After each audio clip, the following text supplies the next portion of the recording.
Okay. Everything should be set up. Lovely. Today, we're going to play Remnant 2. I haven't started it yet. Usually I start them and kind of play a bit and then stream, but today we're just going to jump straight in because I've been playing a lot of Pikmin 4. A bit too much Pikmin 4, but I better join it because it's very fun. It's almost a bit more like Pikmin 4 is a bit more of a collectathon than Pikmin 1. Kind of like Pikmin 3. Still very fun though. I'm having a lot of fun. So yes, we will see what Remnant is like because the first Remnant game is absolutely insane. I absolutely love it. I can use that. So time to make my character here. I don't know what all this is.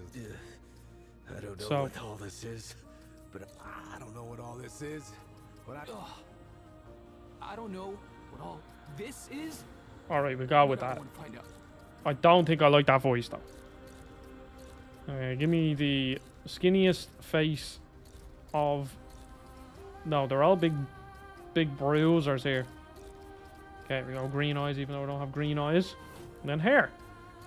Need a nice ponytail. Is that the only ponytail? We have that? Yeah, we go with that.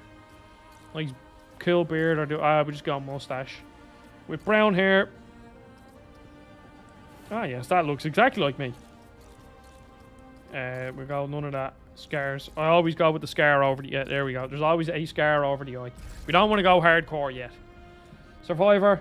More demanding experience, tougher deadly enemy. We'll just start on normal, I guess. And we'll see how that goes. I am reviewing this, so we'll just review it on normal difficulty and we'll see. Actually, kinda think I need to pull my curtains. It's quite shiny on the screen here. Okay. I will actually listen to the story. Try to listen anyway. If I wanted to feel sorry for myself, I'd have stayed with your father. Oh, I didn't put out tweet. Let me help you down. I've got this.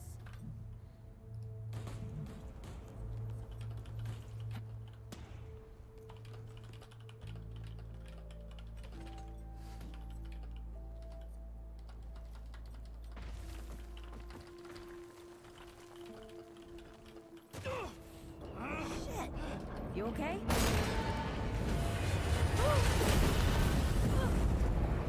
Okay, there we go. Send out the tweet. Off we pop. Alright. Let us see what is going on here. That's 3. What? Oh, please. 3 times I saved your life. The sinkhole, your foot. What? You'd be dead if my mom hadn't taught me to dress a wound. Fine. 2 times then. The sinkhole and just now. I will say the great thing about the first one is that it didn't take long to get into the action. And I hope this is the same because I don't think I'll play this game for a story, but I'll give it a go. What other games at Gunfire make? They made Darksiders, didn't they? Yeah, they did. Darksiders had some cool, fun characters, mostly due to the voice acting. The voice acting was was very entertaining. Because I think Mark Hamill. It'll calm down. Mark Hamill. Always Darksiders, I think. Let's go. Yeah. The main guy that gives you the quests in Darksiders 1, Mark Hamill voiced him. Mark Hamill's a good voice actor. Session will be joinable after complete. I'm glad that they actually tell you that. Lots of blur, lots of motion blur. Let me turn that off. Options, performance mode, balanced. Performance, set the console. Balance 60 FPS. Performance uncapped. Guessing that's kind of used. I don't have a VR or thing. Okay, so I can't turn off the motion blur or anything, but we'll just go with balanced. You ever hear about the North Pole? Huh. That old fairy tale? Yeah. Like this ward. Old white guy founds it. Food and fresh water, everyone gets along. Okay, the map looks quite deep, which is good.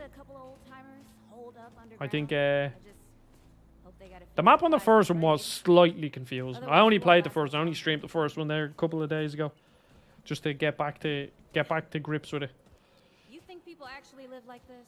I also dislike when games do this too. When they start you off, it's like, oh, my foot is sore. I can't walk fast or some crap, you know.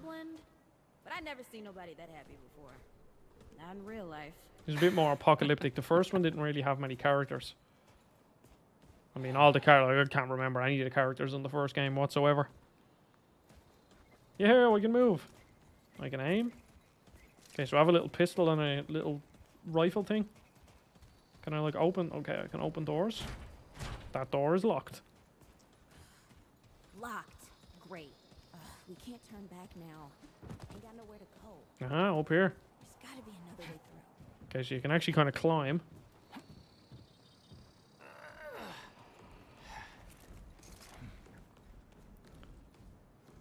Oh, you can jump. Like a Dark Souls jump or something, though. Now we open the door.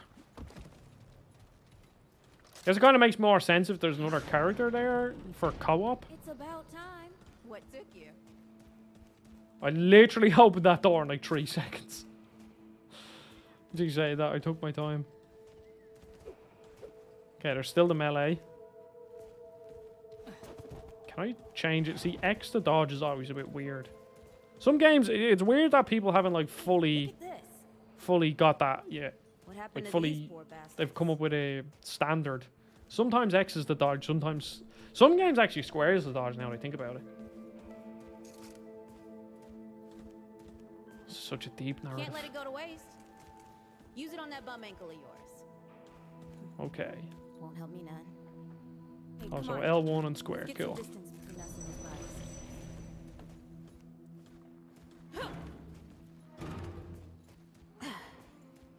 Over here.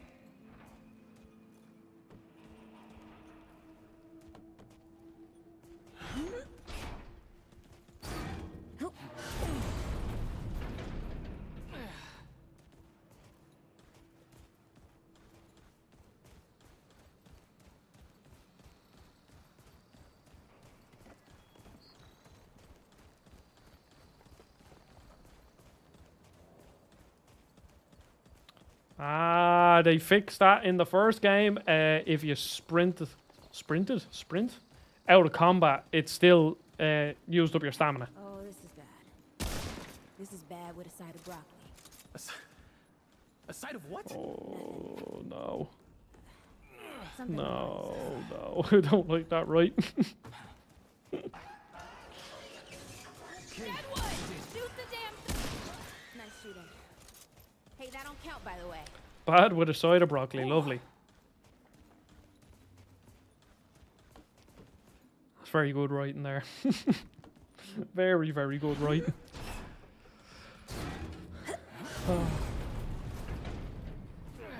To write down some notes as I'm going along because I do plan on reviewing this game. Remnant 2. About 7:30, give or take. Bed with side of broccoli.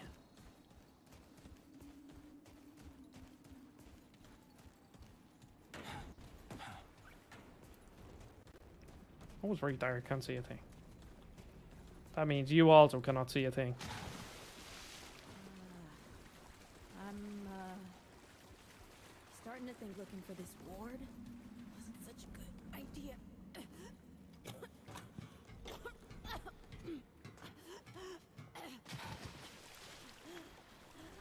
This looks like a boss fight. Guess the Deadwood ain't all gone after all. Nope. Ain't no way the ward's real. Not with a nest like this out here. Nope. Maybe best we head back. She's gonna get eaten by something in the Retrace water. our steps. We can find another way out.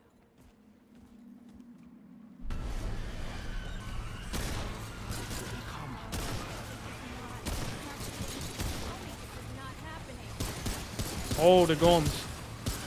The guns have a nice... The audio design in the first one was already really good. These sound very nice. They also have a bit of haptics as well.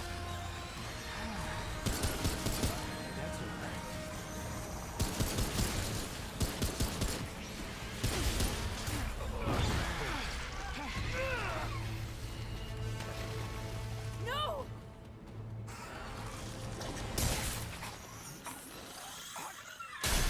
Well. There's no way I survived that, surely.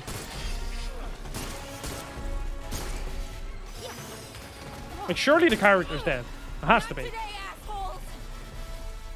Hey, this is 3, by the way. You know, right here makes for 3. Oh, shit.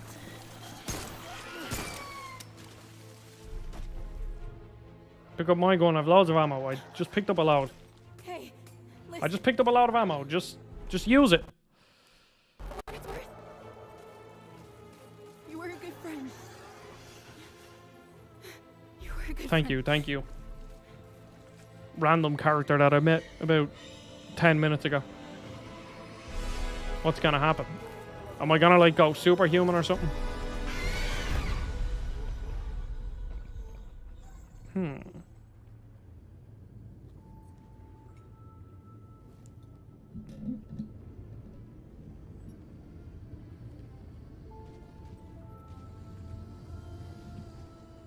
What's going on here?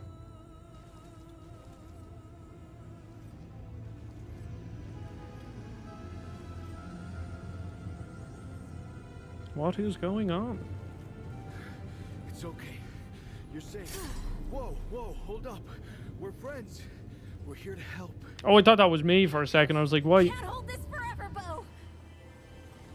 Wait, so do we get magic? See, I don't know what the classes or anything in this game are. So there's magic in this game now, is there? Which is kind of cool.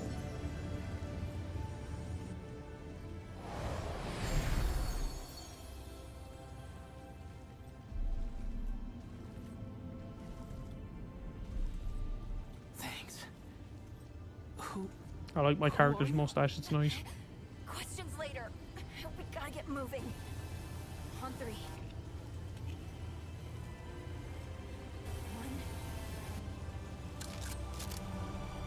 2, 3.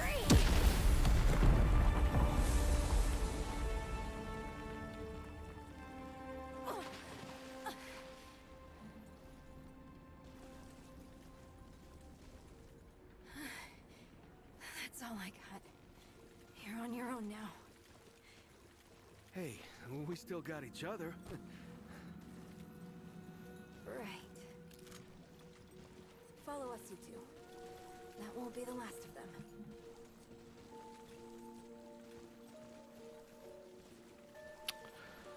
Should have done all this story stuff before I started the stream. I find it very difficult to engage with stories when this game looks good. The lighting looks very nice. See what I felt back at But the ward. usually with story, I just struggle to get into story when I'm playing on the stream. It just goes in one ear and straight out the other. Maybe Santa's real too. Yeah. Especially when like I wasn't coming into this game for the story, because the first one's story didn't really interest me all that much. Not that I really like. Obviously, I listened to it, but like I didn't give it a full-on chance, you know. But I mean, if the gameplay is fun, then that's all that matters with this sort of a game.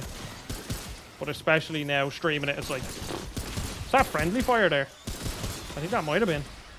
Well, at least It's actually really cool. I'd love if this. I don't know. I've never actually played. Oh no, I did. I played a small bit of Remnant co-op, but I've never played a fully co-op. So I'd say friendly fire would make a game like this really good. Make it that extra bit harder. come and get some.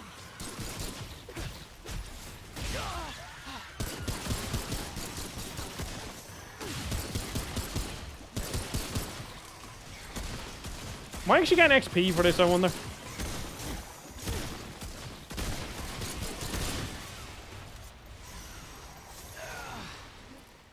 Holy. But yeah, geez, the lighting on this game is really good. Very, very impressive.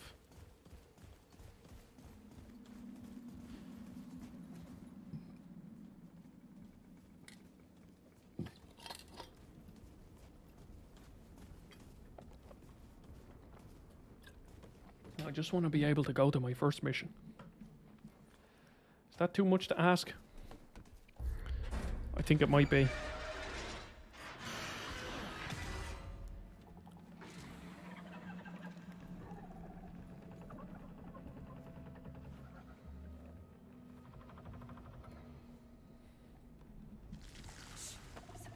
A boss.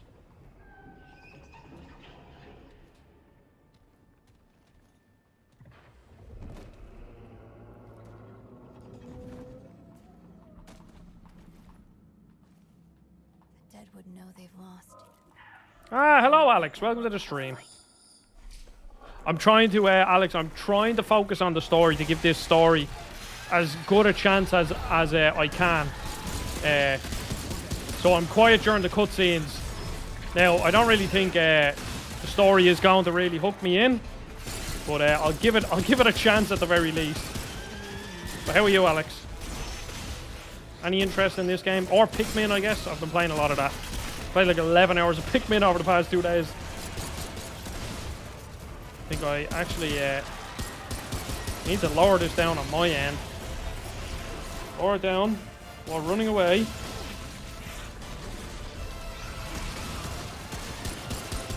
Jeez, I'm not dealing much damage here. I also don't have any healing items either. Why is it telling me to do a melee attack? Is this guy like susceptible to melee? We'll find out. Oh, it actually does deal pretty decent damage. Yeah, it is. It's so far, Alex, it's very good. See, if I was really trying to be efficient, I'm sure with the amount of time I've put into it, I probably could have beaten it already. Well, I definitely could have. It's just I've been 100% in it. I have the first 3 levels 100%. I think there's like 6 levels in it. But it's kind of like Pikmin 1 was more of like a strategy game, where it was actually quite difficult. Where this is more a bit like Pikmin 3, where it's more of a collectathon, but the levels are so fun to explore that I don't actually mind that it's pretty easy, you know?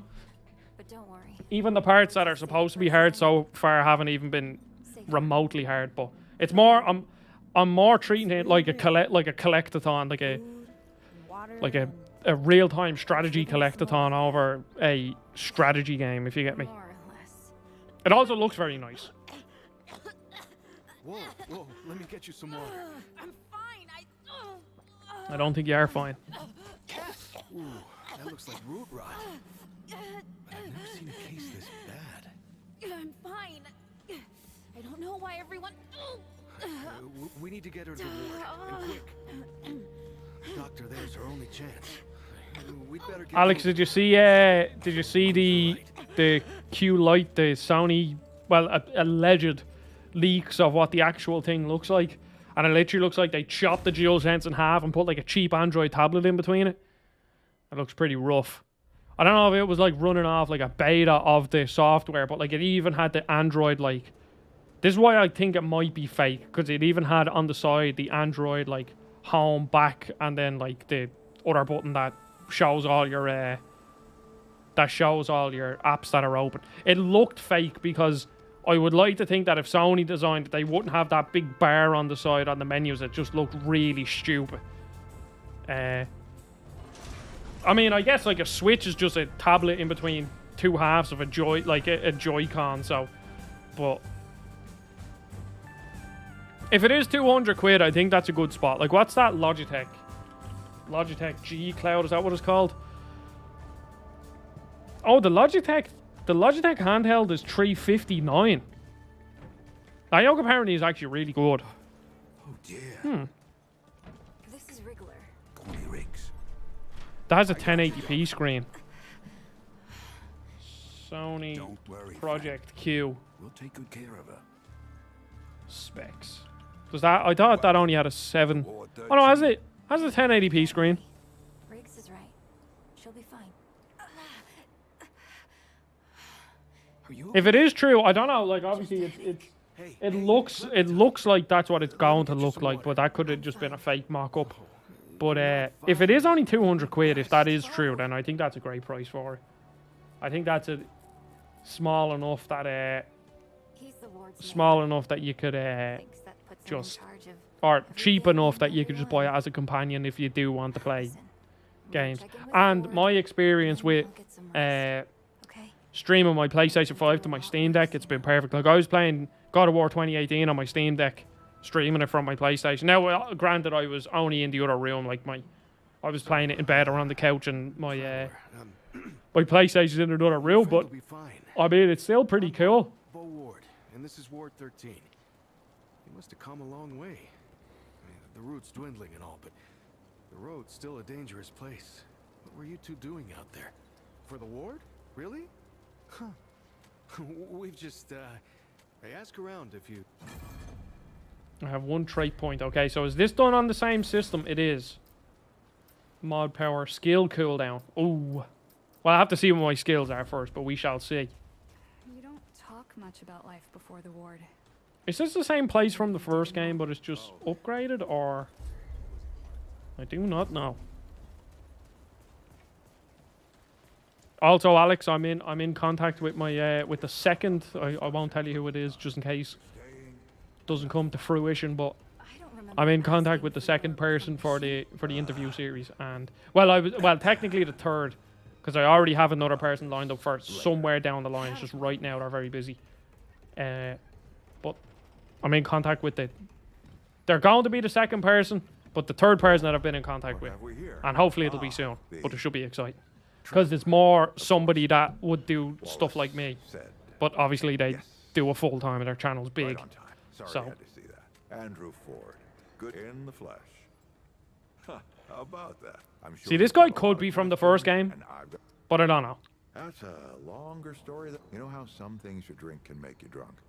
Well, other things do this. Huh. Were you expecting me? Not you precisely, as in name, rank, serial number. But I knew you clever. Skeptic. Our young Wallace told me. Wallace? He's a special. Dreams about things that hadn't yet. It's more like he can see really far into the present. Sometimes. Oh, no. So for that series, who would I think? So there's a couple of people who I'd want. So I want Skill Up, who I have been in contact with, but he's too busy. But that is a potential. Like I have an email chain with him, which is good. So there's something, because Skill Up is the best reviewer around. He's unbelievable. So here are the people that I want. I want Skill Up. I want ACG. I want Mr. Matty Plays. I want a guy called Luke Stevens. I want. See, I'm trying to say people. There's 2 people that I want to say, but I'm currently in contact with them, so I won't tell you who they are. But there's 2 other people, and then Colin Moriarty and ideally Greg Miller at some point. But I don't know how that would work out. And obviously not together, but if I could get both of them on at separate times, that would be cool. I would probably be able to get Colin on, but because he does shows, but I don't think Greg could or would. And then if I had one person that I would love to have on, unfortunately he's dead, but Total Biscuit. He is the, like, out of all them people that I just mentioned, they're all people that I've like watched for years or like a year or two, and they're sort of inspirations and stuff like that. But Total Biscuit is like, if it wasn't for Total Biscuit, I don't know if I'd be into games the way I am now. And when I think he died in, when did he? Sorry, I shouldn't Let's say. see, I'm gonna take a guess at 2018? No, 27. I don't know. Say that yet? When did he die? Yeah, no, 2018 he died. You know, So he would be, obviously he can't because he's dead, but probably he said will that be already, too. the number 1. You have a path. Oh, class, medic. Oh, cool. There's actually, okay, let's see. The medic specializes in survivability, enhanced healing of relic effectiveness, regenerator. The medic regenerates additional relic charges. The medic channels healing. The medic shield. Oh, cool. Shockwave that revives down allies and restores. Okay, see, that's kind of useful because I won't be playing with multiple people, so. Hunter marks, Hunter focus continuously interrupted out shoot. Focus rate, Hunter shroud. Am I only going to have reviewers on? No, handler, that's who I'm playing. I always play as the Hunter. I don't care what his skills are, we're going with him. That makes a lot of sense. You're right, of Do course. am I only gonna, no, I'm not only gonna have reviewers. That's just, Until next time. I think for my audience and me as well, personally, just because it's a good way to talk to other reviewers and get to know them and maybe learn a couple of things. So it's, that's why I am targeting reviewers. But I would also like at some point to get like... There's a couple of indie devs that I have had contact with over the years that I'm sure I could get an interview, because I'd like to sit down with like, you know, an indie dev person and just ask them like what life is like as an indie dev, and then hopefully get like, you know, someone that does solo projects, and then some person that works as like a team of 4. And one of the guys that I was in contact with, he isn't a reviewer. He runs his own website. So that would be cool to get that side of it, where, you know, I want to get content creators. I got Mitchell Saltzman, who was a producer at IGN, but it'd be cool to get someone who actually has experience of actually they founded a website and they run it themselves, and then they're also on podcasts.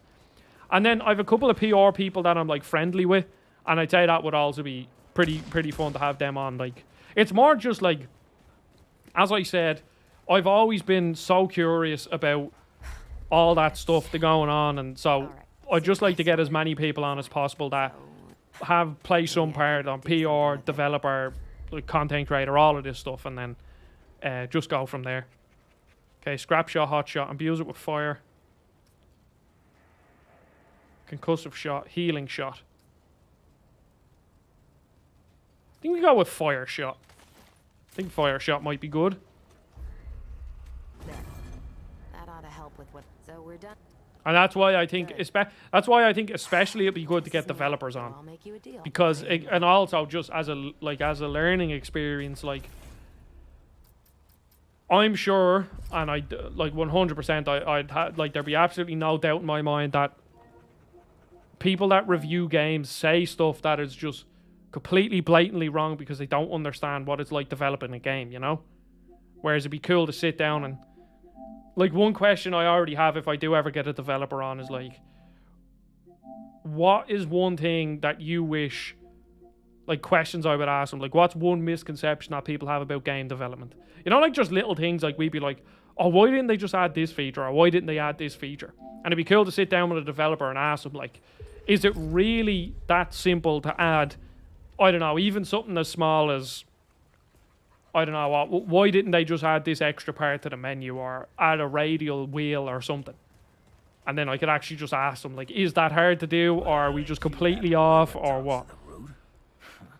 I don't trust Wally with a... I don't reckon he was a... And then I'm not sure if this would... I'm not sure if this would be the same series as well, Alex, but then I have another idea for sitting down with experts of a series or a genre. So, like, imagine sometime in the future, I want people to learn about the Megaten series, and then I contact you and I'm like, oh, Alex, do you want to come and I'm just going to ask you questions, and I'm just going to let you rant for as long as possible, where it's just be like, sitting down with a, like, blah, blah, blah, sitting down with a Call of Duty expert, sitting down with a blah, blah, blah. And now, obviously, that would be a bit harder because you'd almost have to, like, vet the people beforehand, because you don't want to get someone on that's saying they're an expert but actually doesn't have a clue what they're talking about. So that one will be a bit more tricky, but something like that would be really cool as well. Not that would be the same series. Maybe if I future down the line I have another podcast that I want to make, or, you know, something like that. You know where to Because, yes, I just want to learn as much as I possibly can about everything.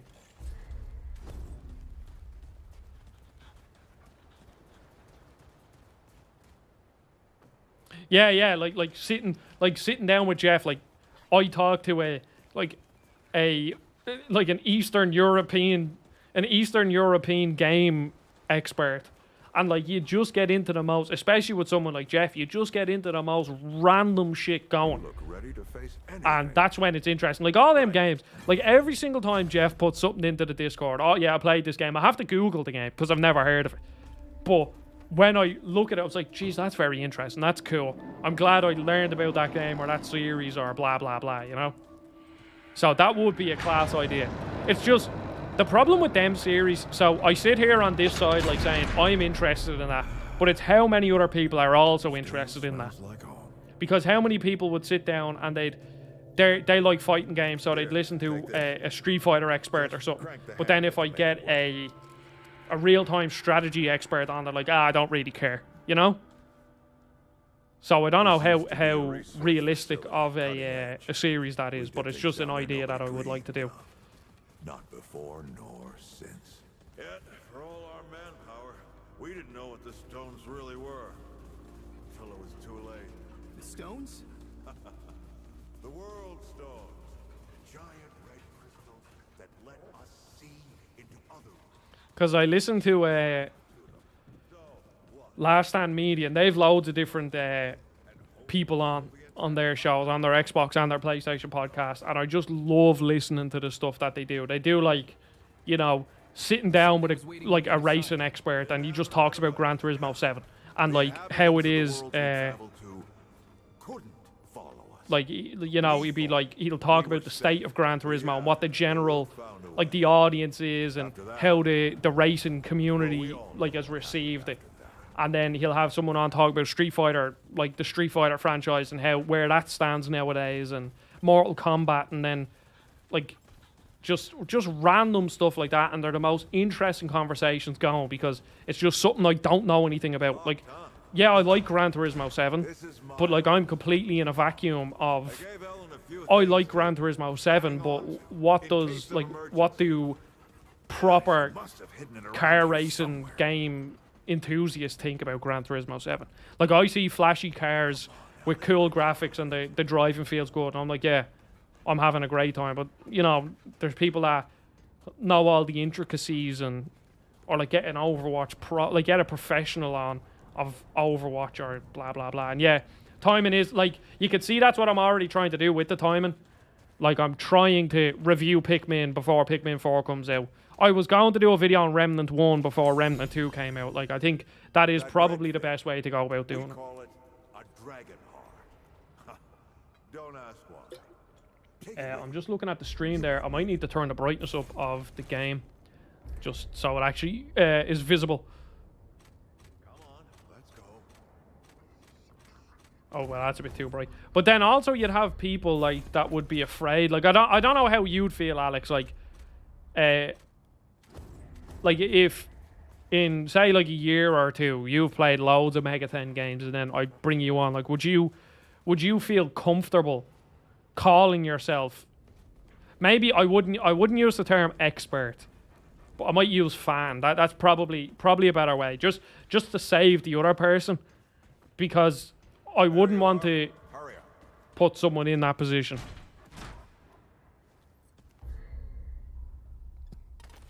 Wait, what's going on here? Hey, take a look at that matchbook you found. I got a hunch. Well, we're playing Resident Evil here now, are we? Let's get this door unlocked. Can't stand around all day. God, that's exactly what this... I know the first game had keys, but that was very Resident Evil. Is that the World Stone? Yes. Or part of it. Oh, this is the hub from the first game. Every shard is useful. Ah, yes, this is where the stone was. Okay, cool. After Harsgard died. Then I probably should remember that character, but... Ah. The damn thing's more dangerous than useful. Huh. Of course not. Never mind. Now, let's see if that worked. work to do what exactly?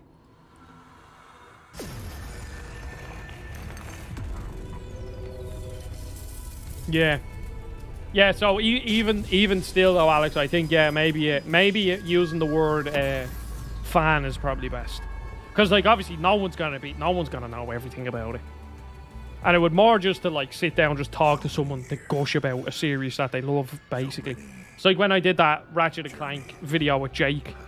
Like, that wasn't exactly a review of Ratchet & Clank. I wasn't trying to be critical. I just wanted to gush about my love of the series.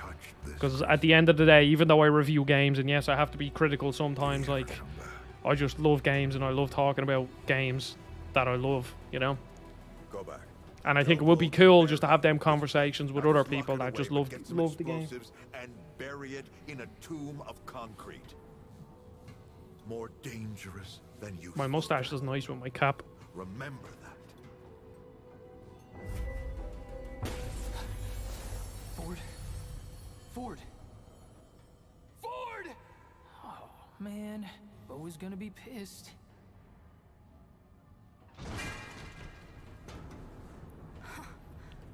That bastard did it. He actually woke it up. Ooh. Hey. Did he tell you how to use it? Do I even want to? System failure is imminent. The core has been compromised. The utility is required. Commencing. Okay, give me the first level, please. No, not Clementine, my best friend. Don't let go! No, Clementine, I'm gonna miss you. Take me! I've developed such a good relationship with you.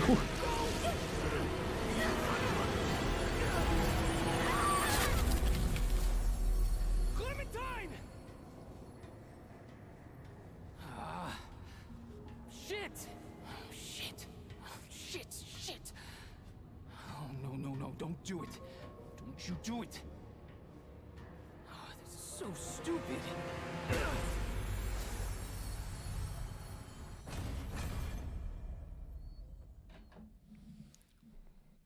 Okay.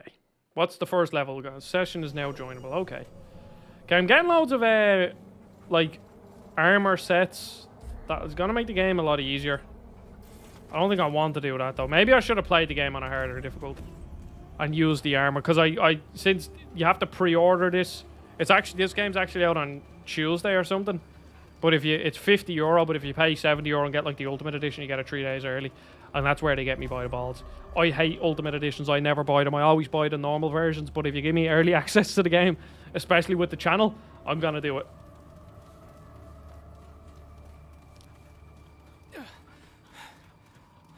Alex, have you actually ever played a Pikmin game? Clementine! Ford?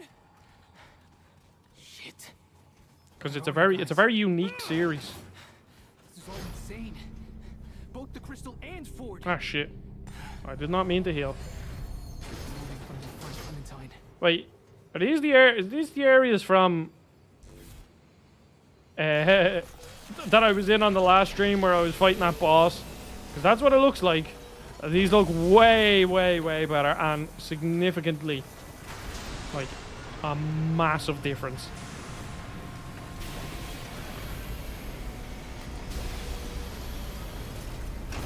Yeah, let's see. I actually have proper weapons. Oh wait, I didn't equip my no. Equip.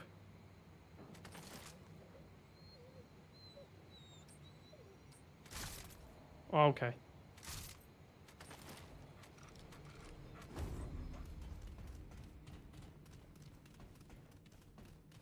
Okay, wait, so then how do I use my ability? If R1 is to shoot, but it's also to use my ability.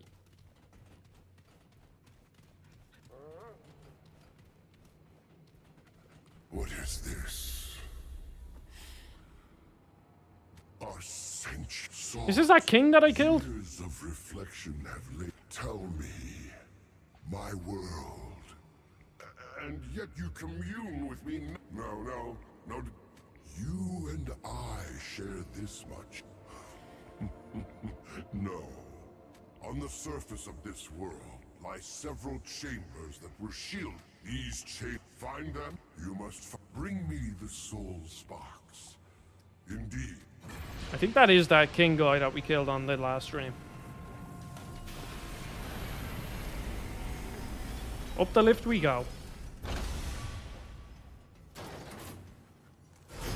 There goes my dog. He looks cute anyway. He looks like a German Shepherd of some description. Now, are we gonna finally go to the first area?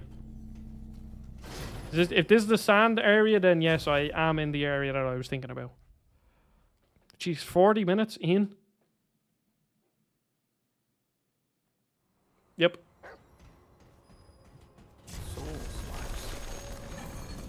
I think the map is way better. Way more readable.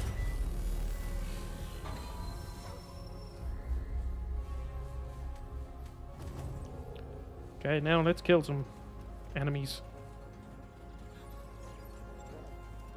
Are you an enemy? You look like an enemy. You are. Oh, this is an automatic pistol. Cool. Oh shit, it's powerful. See, this is why, I don't know, it's weird when you get these, like, when you get these pre-order bonuses. I feel weird about using the weapons because they make the start of the game a lot easier, but I mean, am I really gonna not use them? I don't think so. This looks like one of the levels in Returnal. What a game. Okay, how do I use my ability?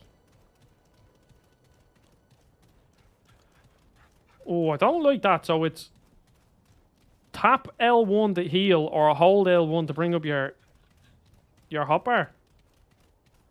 That's a bit weird. These also look quite open. I hope they're not too open. But at the very least, they made it so that you don't sprint. Or stamina outside, or sprinting outside of combat doesn't use your stamina. Okay, this Which makes a massive difference.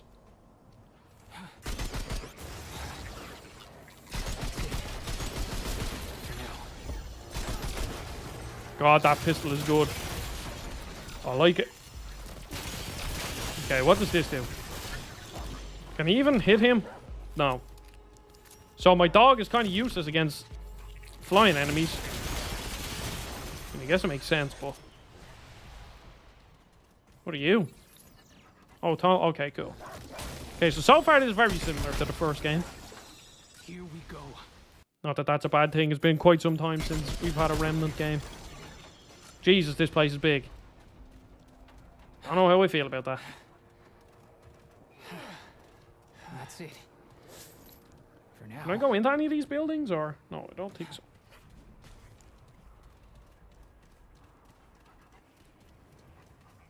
Oh, he has a shield. I think that's new, isn't it? Oh, you are also new.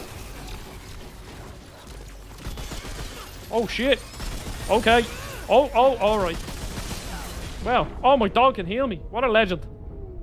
That's so cool.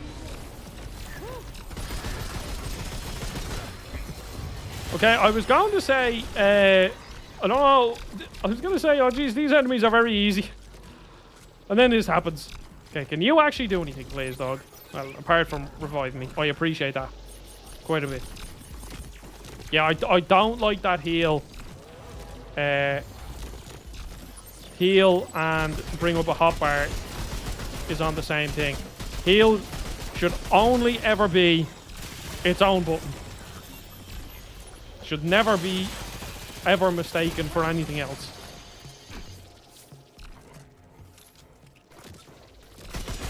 It's like just very little things like that add to like the elegance of a game. And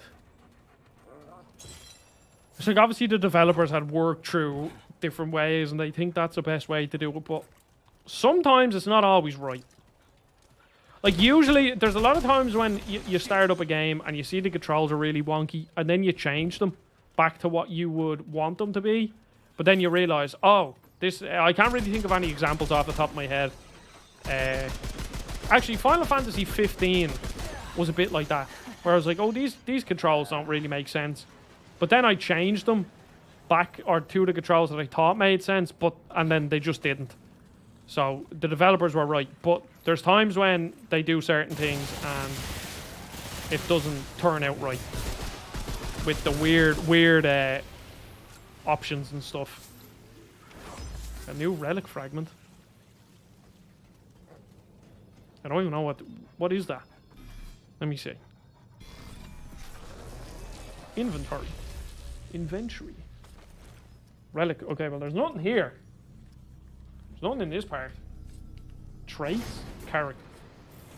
Here. No, amulet. Ring, ring, ring. Oh, 4 rings. Okay. I mean, I could just equip the cool armor. Can't even transmog stuff, can you?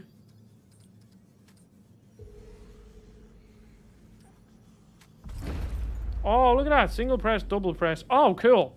So companion engages target on a single press. Double tap, companion returns the handler. Hold. Howl reduces damage. Oh, cool. Okay.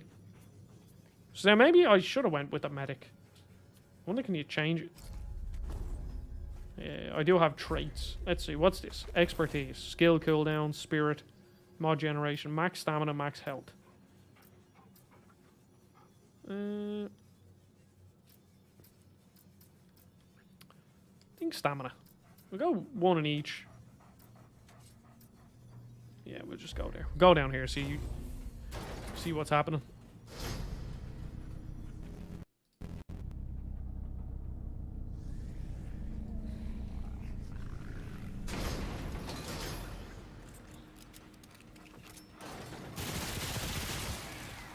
Here they come.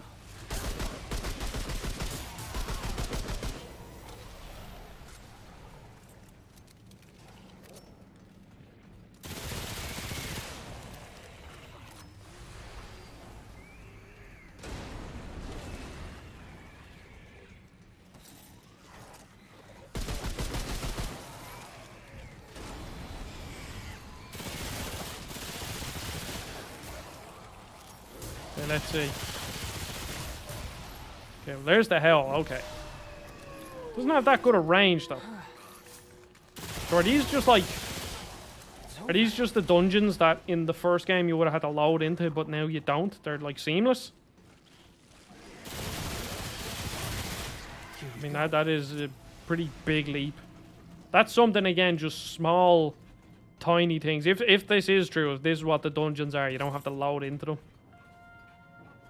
It's like, just adds that tiny, tiny bit extra to the game. It's not like a deal breaker if the game doesn't have... Oh, no. So it is a dungeon. Okay. I understand. But as I said, it's not like a deal breaker. It's just, it's cool if a game doesn't have you loading in somewhere. What happened here? Haven't actually used my melee weapon. Okay, so it looks like there's actually a charged melee as well. I don't think there was one in the original game either. Okay, so yeah, this is a dungeon.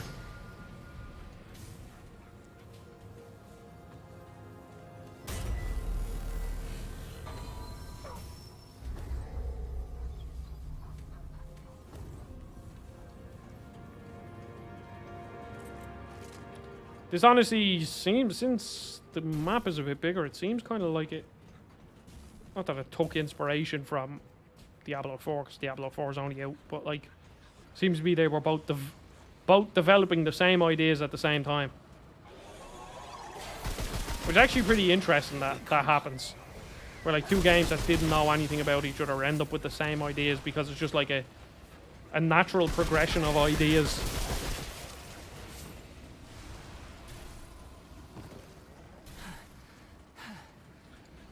Okay, a few frame drops when the lighting gets a bit juicy.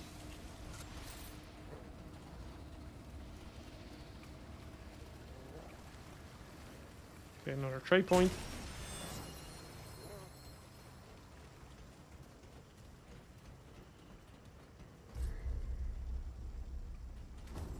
Okay, this seems like the actual way to go. But I don't want to go the actual way. Okay, let's see. Use the hell.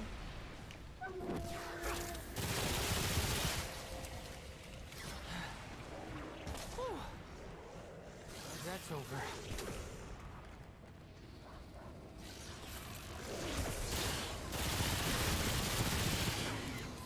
See, I'm not really sure if the starting class made much of a difference in the original.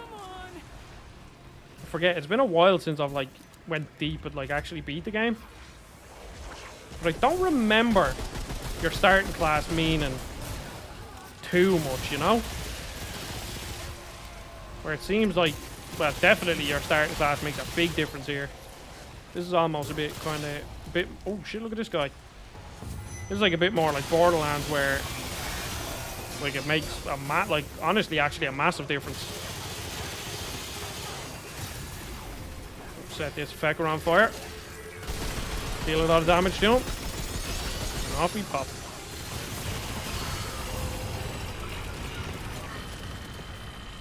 pet my dog since he's being a good boy. I just look like a trucker guy. With a little hat and a fucking mustache. I actually am, and that's what it looks like. I'm wearing like proper trucker gear.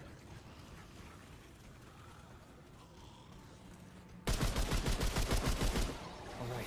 Okay, I don't think I recognize this enemy over here. Not you, this guy. Oh, it's just a flying version of one of them.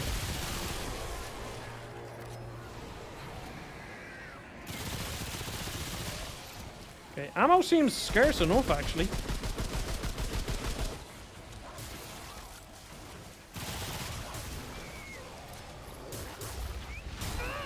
Okay, new perk. Wait, is that a perk or... Okay, so that's different. Skill cooldown. 20% skill cooldown. Do I really care about the skill? I don't know if I do or not. Perk. Or trait. Gain 3% range of skill damage while companion is active within 25 meters. Okay. Okay, so this guy, this fucker has... Well, 25 meters is quite the distance. So it actually probably doesn't make that much of a... Or, as in... I don't think there will ever be a time where my dog is more than 25 meters away from me.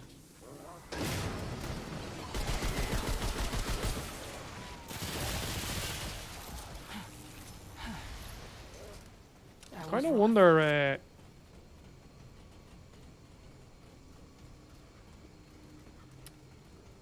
with... I forget what I was going to say. Like that. Mine's just completely blanked. Oh, yeah, yeah. Yeah, why? I wonder why there's no way why enemies don't show up on the map. Because that happens in Diablo and all that, and other action RPGs where the enemies show up as a red dot on the map. Okay, this is it.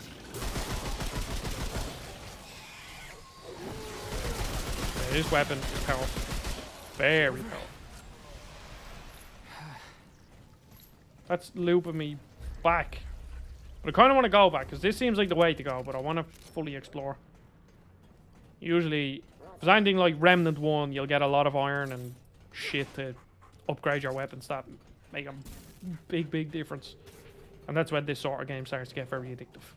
And you waste hours upon hours. Even though I have to beat Pikmin 4. That's my goal for the next couple of days. See, I'm trying to 100% it.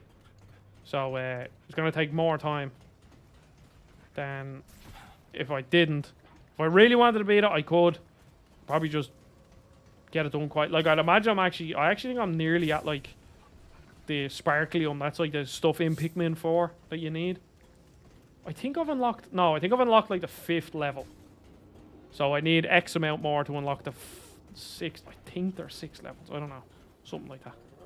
And then I'll be able to do it. But I'm just having a lot of fun just collecting everything. It's like, while I still like Pikmin with time limits, it is still this is still very relaxing, just running through Pikmin 100% and not having to worry, you know? Okay, there's a chest over here.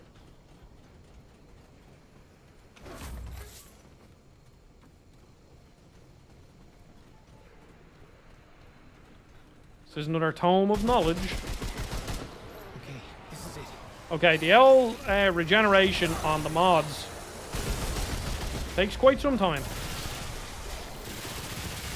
Jeez, I can only imagine. Oh, cool, a ring. Increase automatic pickup. Oh, automatic pickup range. I was wondering why I wasn't getting that much scrap. Such a better idea. Because the last one, it felt like you were spending all your time in combat. Why does that ring thing not disappear quicker? But it felt like you were spending like the majority of your time in combat, or after combat, just picking up scrap. Which is basically this game's version of gold or money. Oh shit, what are you? Jesus, these enemies have some amount of... Oh god, some amount of health. Save me, dog. And this is like the bonus... It's like the bonus DLC weapon thing, like the add-on that you get for paying early. This is Right. Them enemies are quite spongy. I'm playing on normal difficulty. So I'll be interested to see what this is like if it was on hard. Okay, consumables, ammo boxes. Okay, cool. Let me check. Okay, an enemy spawned right there. Inventory. Oh, no, I actually have them. Flashlight. Okay, I think this is going to be the first boss. Let's see. Are they a step up? Starting a couple of bosses in the first game. Quite easy.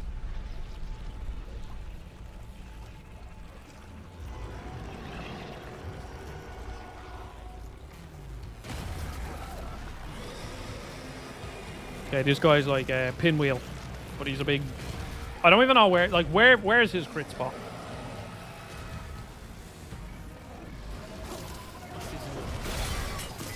Okay, Will. Okay.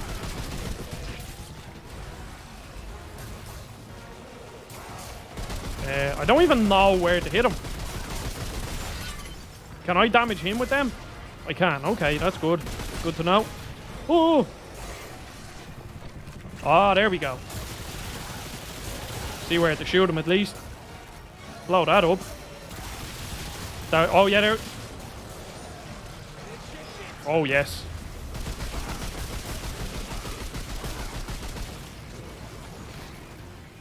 Do you know what? That wasn't a very good spawn. Okay, that is gonna get quite confusing. The button to heal. Okay, now his core thing should be exposed. Shit.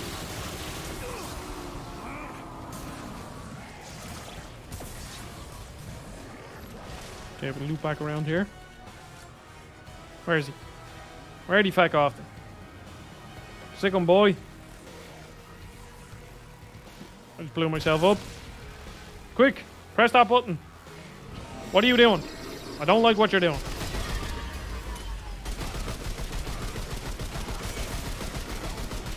Whoop! Oh shit. Blow him up. His core's exposed. Shoot him, shoot him. Oh god, I'm not very good at dodging. I will admit, I ran into that issue with the first game too. Quick, quick, quick, quick, quick! He's almost dead. Reload! Oh, he's literally one HP. Reload! There we go. Okay, first boss down. That was fun. So I really like, if this is again anything like the first Remnant, I really like the difficulty. And I found it a lot in Diablo 4 where I was playing on World Tier 2 where you had to think about the game, but it wasn't overly easy because that is one thing. Some action RPGs are pretty easy. They're still fun. They're always going to be fun, just killing hundreds of enemies and getting loads of loot. But it's nice sometimes to have this sort of a game where you can't just switch your brain off. Or like Borderlands. Borderlands is one of my favorite series going. But it is pretty easy. It's rare that you die in Borderlands. But here, you're not going to be tearing your hair out like a Souls game. But you're still going to have to think about it, you know?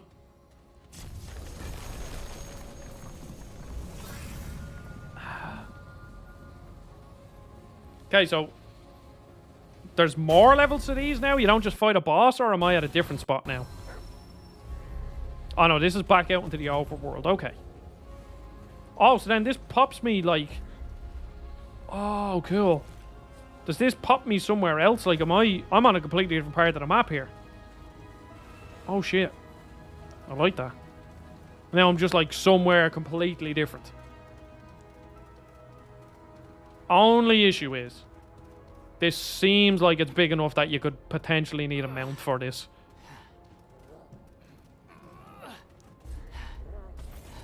Damage reduction. Health, stamina. Like, that skill cooldown really isn't that good, isn't it? No? Like really not that good. Like an extra 2%, and I'm not even sure if my skill is actually any use right now, because so far it doesn't really seem to do much. Maybe one of my later skills might be better. But...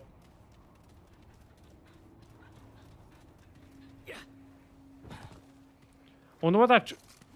So, there's a tree up the top right of the map. Does that mean, like, I have to be level 3? But then also the skull down the bottom doesn't fill me with much confidence either of the map. Because that looks like it's saying I am too low level for this area. But I could be wrong.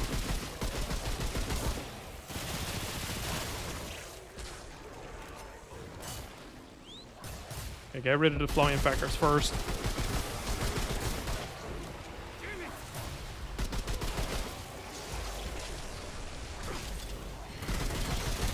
Ah, I knew I heard people behind me. Okay, the guns sound really nice. Oh, that's coming through, but oh, he was just a boss. Okay, now I'm just fighting him as an enemy. Okay, that's actually kind of cool. That's a cool way to introduce new enemies, actually. Especially in an action RPG. In a Souls-like game, well, I mean, Souls-like games do actually do that. Loads of scrap. Glad that's over. There's something about, I don't know. I still haven't beaten Diablo 4. It's just because everything got so busy. But I think if I... like, if this game had a similar model, which maybe it does, to Diablo, I could see myself playing this game more. I definitely do prefer like these more action-orientated action RPGs over the Diablo-style click ones. Okay, so is this another... So this is... Okay. I'm learning the systems of this game. But this looks like it's another cave. But that looks like it's like a main area. But like, I don't know where it's going to take me. Glad that's over.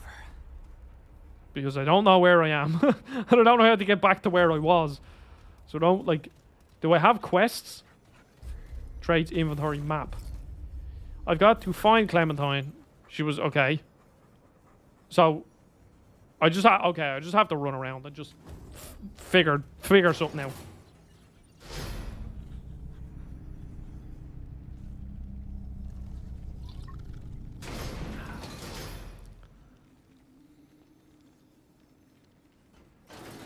Okay, new enemies. Another thing about the first game, which I really enjoyed, is the enemy variety. Seems to be like every area went in, there was like multiple caves, and each cave or area had a handful of different enemy types. So you weren't always just fighting the same ones.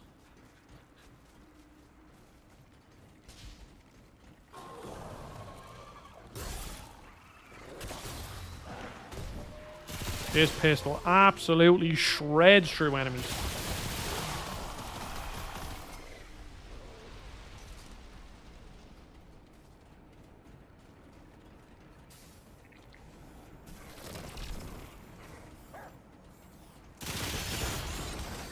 All right, let's do this. Another cave or dungeon. Give me a cool boss. Actually, did that boss drop a boss weapon that will give me or a boss item that will make a cool weapon? Because once again, that is another great thing about the original. I mean, not that it was unique to the original, but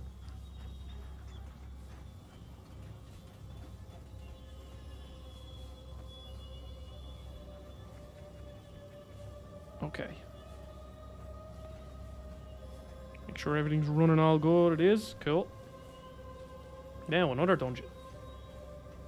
Drop down the hatch. Can I crouch? I just need to roll, maybe? Ah, yes. Oh, well, not roll. Crouch. How do I get in here? Melee? Okay. But what's it telling me here? It's telling me that there's an item there. I don't particularly know how to get to it, though. Unless there's like a wall? Let me see.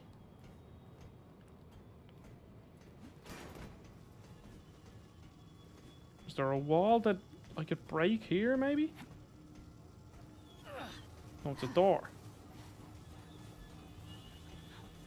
But how do I open it? Could... Oh, I need a key. I thought maybe there was like a button that I could shoot on the inside. Maybe I'm thinking too much. I don't think this is a thinking game. This is the definition of a shoot first and don't ask questions game. It's not even shoot first and ask questions later. It's just don't ask questions. And just shoot. Just shoot shit. And you'll figure something out. Attention. Virulent life forms detected in this sector. Quarantine protocol will be initiated unless all virulent... Okay, so I have to kill every enemy here.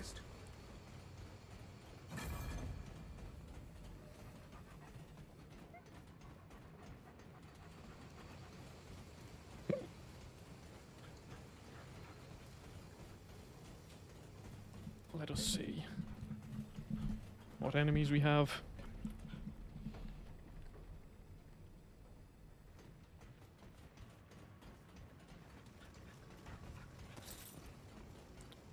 Okay, so it's just these feckers. They don't seem to pose too much of a threat. They don't seem to be very fast, which I enjoy. I am not fast. Okay, let's see. I want to see how much damage does the dog do. Oh, he adds bleed to them as well. Okay, that's good. That's going to be useful for boss fights. And my dog is susceptible to friendly fire. Getting a melee kill.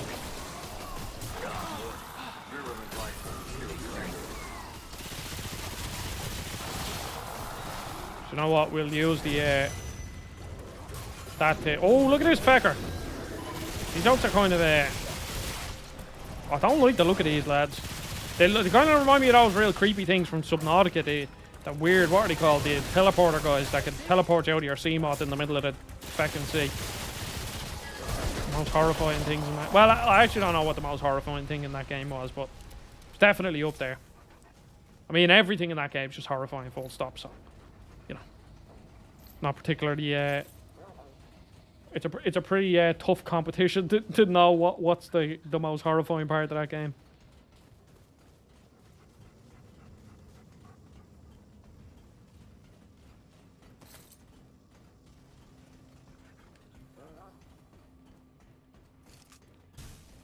Yeah, give me more enemies, please.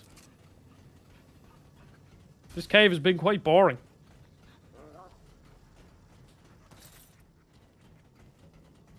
Just want as many enemies as I could possibly get lumped at me. I don't even think there's not been anything worthwhile in it either. Oh. Spoke too soon. What are you? Another Tome of Knowledge. See, I don't know what way I want to spec in with my traits or if any of these are actually useful. I'll go with skill cooldown. That might come in handy, I don't know. Maybe later on my skills. I don't particularly like the skill that my character has. Okay, now why are you glowing purple? Sounds like you want me to shoot. Here they come.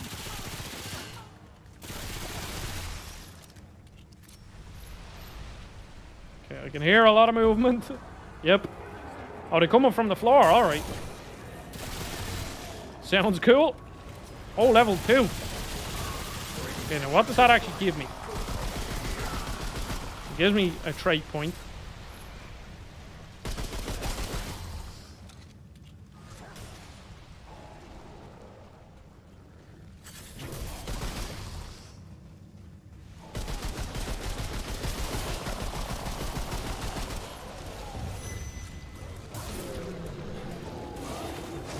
Okay, I do think that's quite clunky. Using your skills and shit. That should be put somewhere, put on a different and also this coming up like in the middle of combat, holding to dismiss. That shit should pop up afterwards.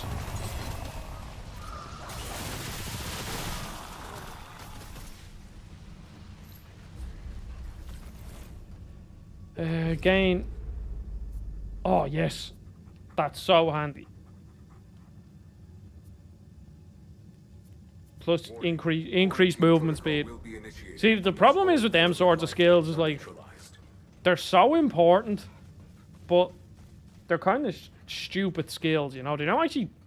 They feel like they change a lot, but a lot to do with the game, but they really don't. It's literally just a quality of life improvement that... It's kind of a shame that you have to waste a whole skill point for some... Well, or a level up in this case for it. Reserve boosting gem. What does that do? Or gem ring or whatever the fuck.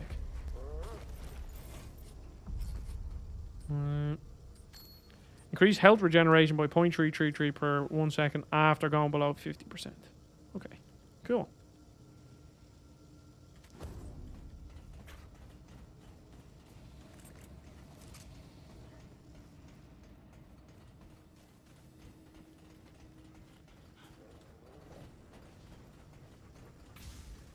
Warning.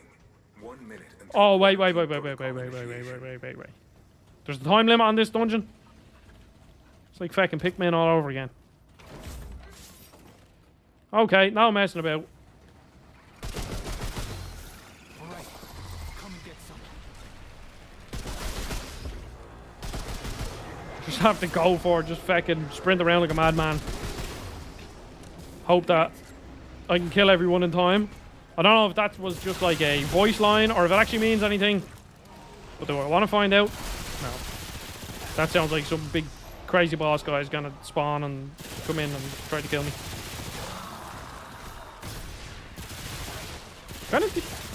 Oh shit. Oh shit. This doesn't sound good. I don't think it was for show. 4, 3, 2, 1. Okay, this is it. Is it what? Okay, what's actually going to happen? Oh shit! Everything's just gonna get put. Oh no, I'm dead. I assume. Oh, okay. So you have to get. Okay, I do like that. That's cool.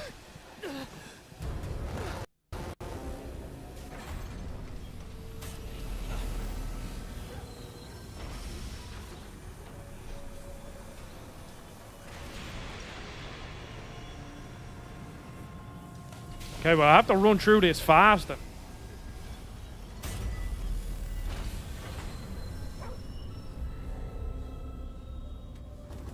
What's this actually? Okay, well I'm actually gonna go back and upgrade my weapons.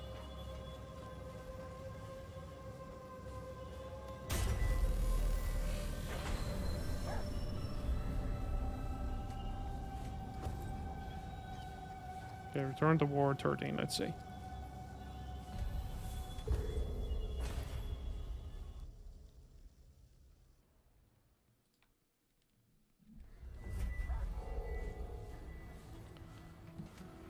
Okay, what is this guy gonna teach me? Thank the founder. You're alive.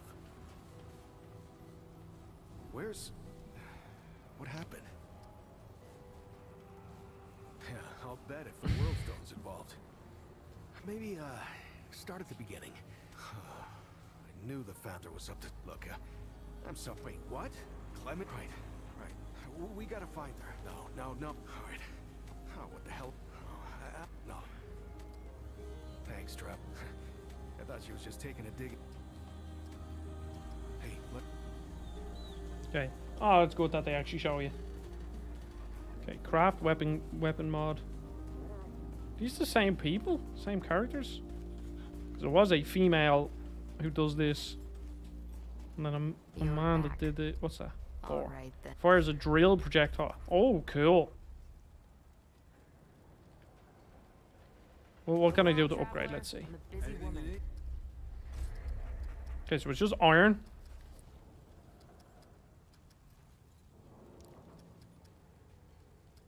Okay, we'll do 2 upgrades of each. And then, I actually really like the pistol.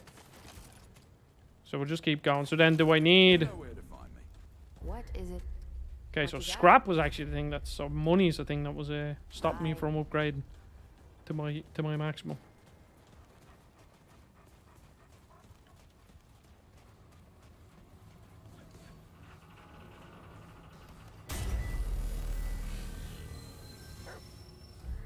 Oh, okay, so here's the map. So that's where I started. Eon Vault. So that's where my quest is. But this is where I was. So we go here. and I have to be fast. So no more exploring. I just have to run straight through this and don't die.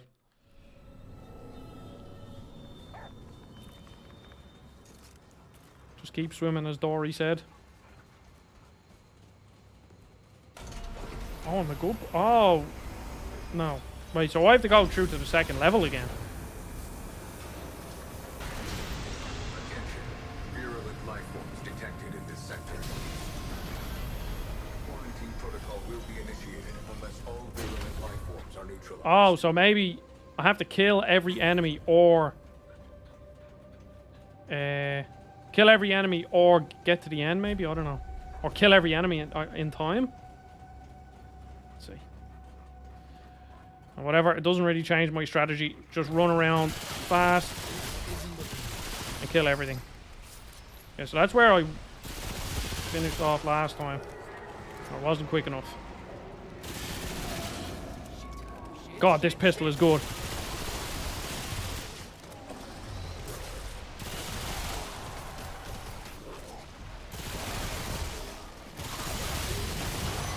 Set him on fire. Just get rid of him real quick.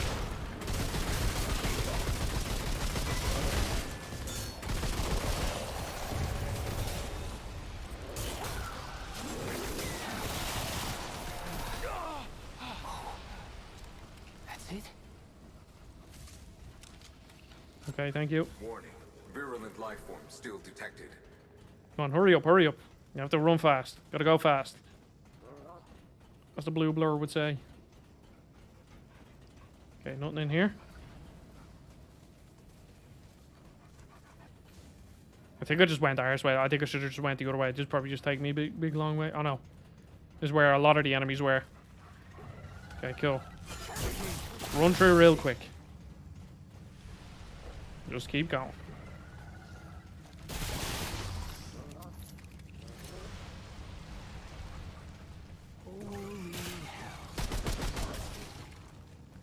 Jeez, the enemies just like spawn out of thin air.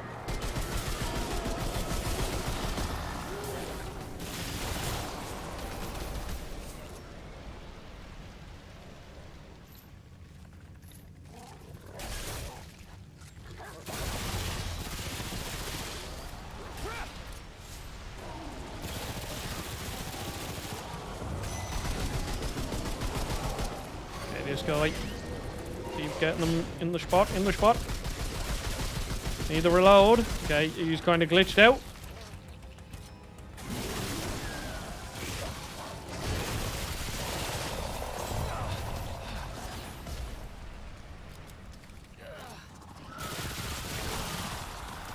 Is that it? No. You have to just keep fucking running.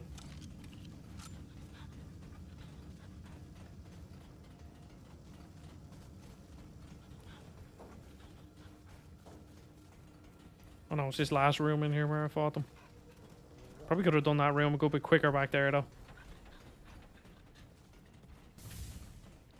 Just went arse ways. Okay, I have 3 minutes, okay. 3 minutes until quarantine. I should be Gucci. I should be.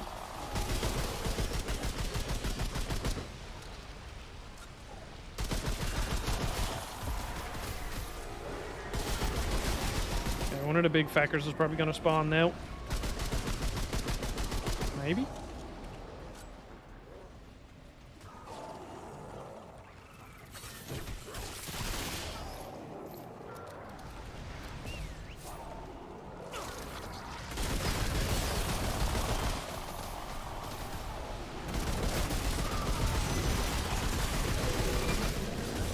He's on fire.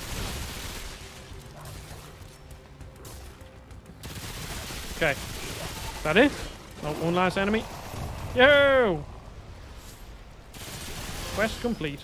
Alright, come and get some. Siphon, our new trait. Lifesteal. Does that open? No, I don't think it does. I think I just have to go back to the entrance now.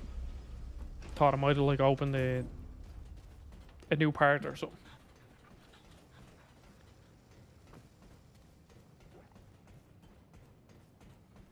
Okay, back to the start.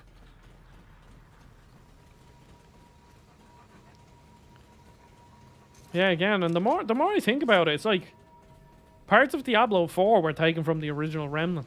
Now, I'm not saying that Remnant was the first person to do it, but like finishing a cave and then getting a trait, or a dungeon and then getting a trait is a lot of what Diablo 4 did. But Remnant 1 did that first, and now it's the same here. It's kind of cool.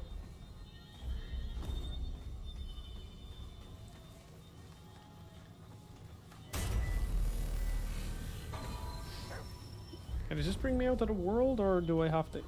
Did I not run through like another cave to get here? I thought I did.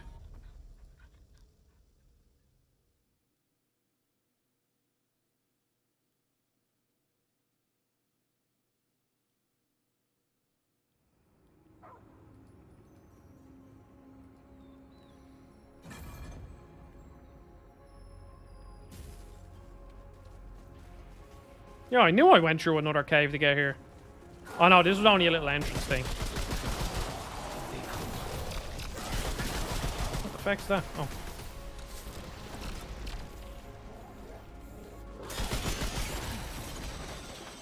That was rough.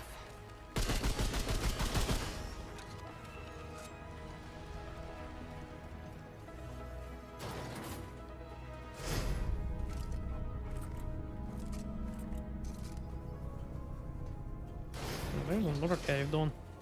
This looks like the way to go. But I don't want to go that way. Go somewhere else.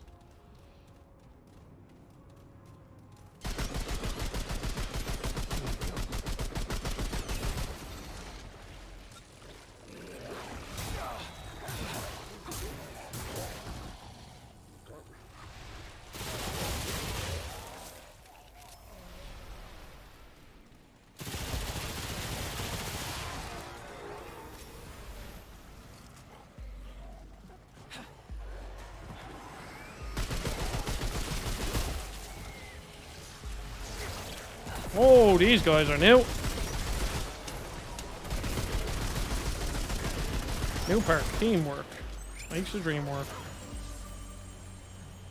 More of these feckers, I can hear them.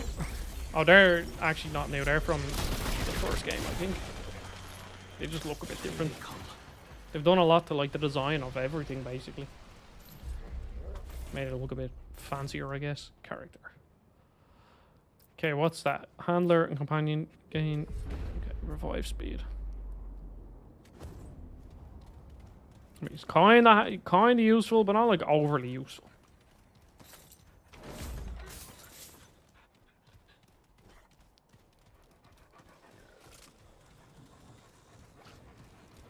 Because you really seem to get a lot of stuff just by just running around. Loads of like iron and scrap and all that. So let's clear off this part of the map. Glad that's over. See what's over here. There's probably another cave. No, I think that's fog. Can I go in here? I don't know.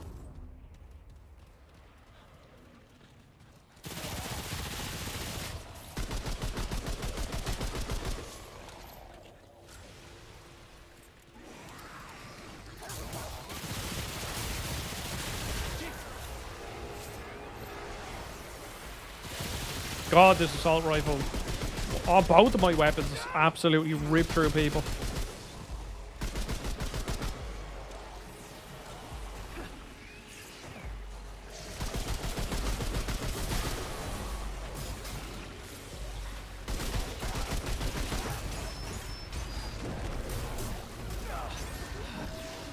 Okay, just get rid of these feckers first, and then we'll start with the big guys.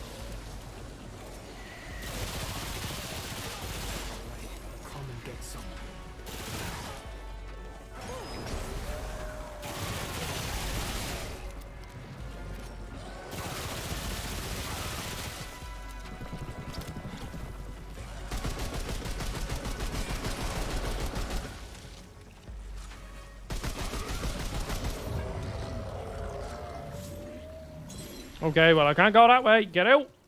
I can't go through the fog. So I'm guessing that's all the exploration I could do here for now. Can I, like, fast travel at any time? So in the gold being explored, unexplored, world path, shrine, main path, side path. Also, like, very clearly lays everything out for you, which is nice. It's actually very nice.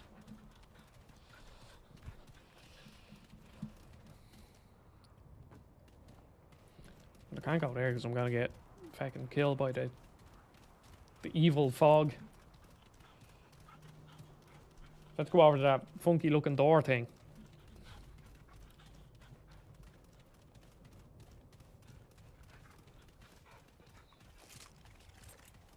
That looks like a big. That looks like it's gonna be a big boss in there. Can I even walk here? Let's do this.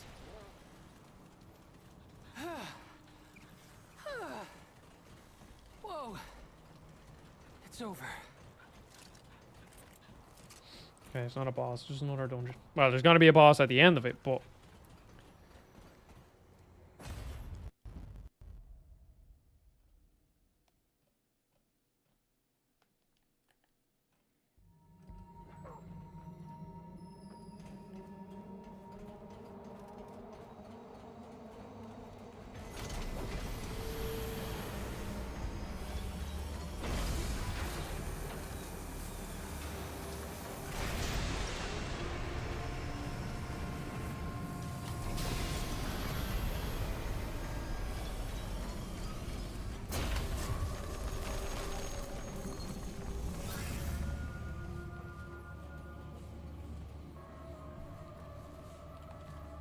oh wait, I could have upgraded my my healing flask. You have not completed your task. Okay, well, Seek out I didn't. the soul sparks and return here. Didn't bring me where I wanted it, or it's not where I want to go, or where I have to go. I have to go back to the first place. Back to here, I guess. Refugee or the Eon Vault. Like, it's kind of saying that it's here. Let's see.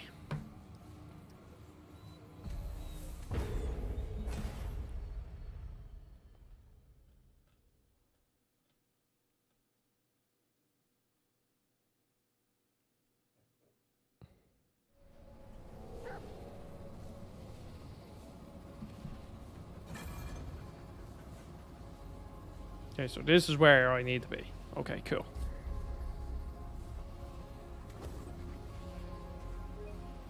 Okay, so I've explored that. I've explored that. No, this isn't where I need to be. Is it? No, I need to go back here.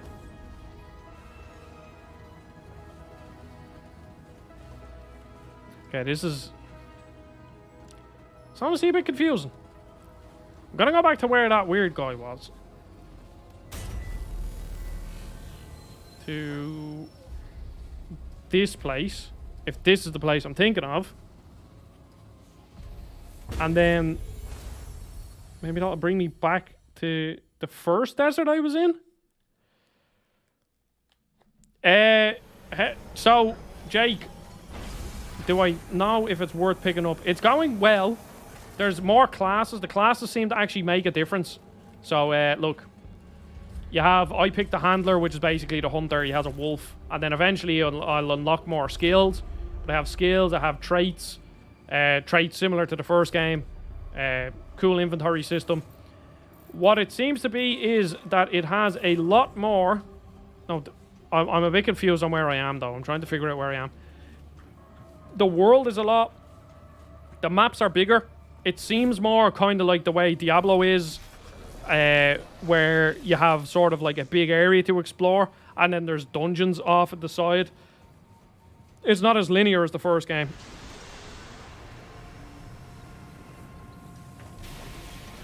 Yeah, that is the problem, SD, about Remnant. That's the main issue I think I'd give to it, is that I really like it. I love it. It's probably one of my favourite games that I've played of the past while. But it is very unmemorable. Like, I wouldn't say it's like particularly striking aesthetically, or it just does what it does really well and fun. Because Because I'm going through here. I played through Remnant 1, and there's characters I think that were in the first game, but I can't be 100% sure because I didn't really care about the story. But as like an action RPG, it's just so fun. It's like a really nice mix of something that is like slightly harder than something like Diablo, but not as hard as something like Dark Souls. So it gives you like a nice middle ground where you don't have to, you can't just switch your brain off, but it's also not like you'll be bashing your head off a wall trying to beat it, you know? Plus, Jake, I'm an idiot. Well, not an idiot, but I spent I have absolutely no clue where I'm supposed to go. Absolutely no idea. Jake, if you just wait like 2 days, 3 days, I think it's out on Tuesday. It's just if you pay like for the deluxe edition at €70, you get it 3 days early. But if you wait, you get it for 50. So that's another thing to take into consideration.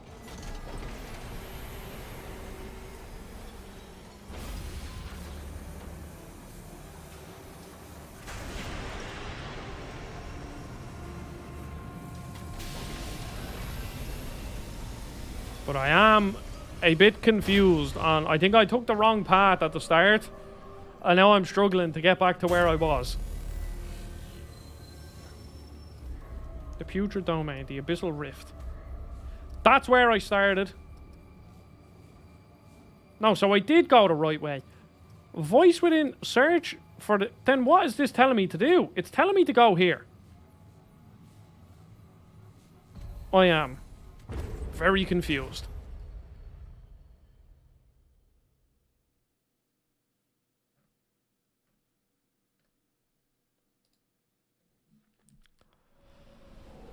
Okay. So then that means main path, but I've explored that. But that is also main path. But Souls, I've no feckin' idea where I'm supposed to go. Like, that's a side path, so it very clearly states that. That's a main path, but I've been there, and when I go in, your man just says, oh no, you haven't done what I need you to do.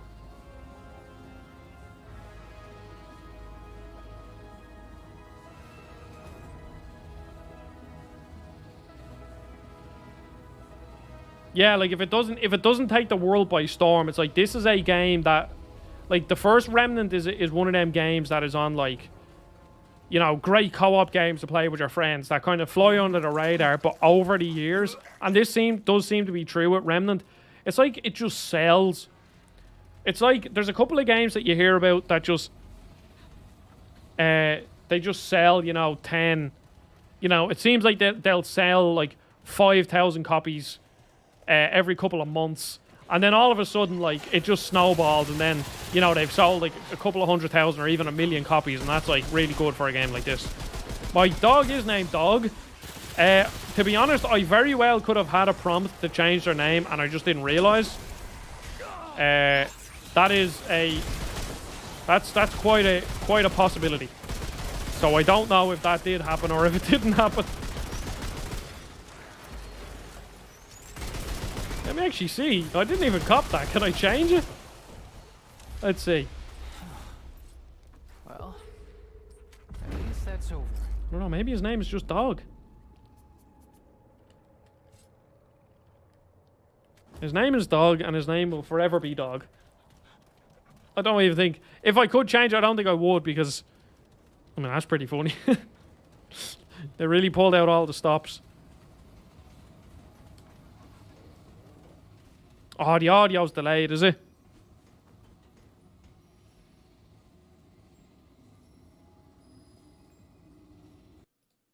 Ah, sorry. I see what's happening.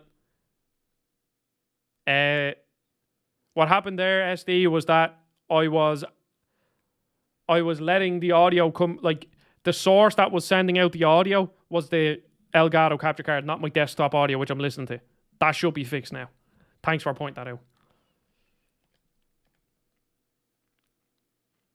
Okay, Putrid Domain. I've already explored here, but I'm going back this way in hopes that I'll find the way to go. This is why you don't stream and play games, because you're just worried about talking.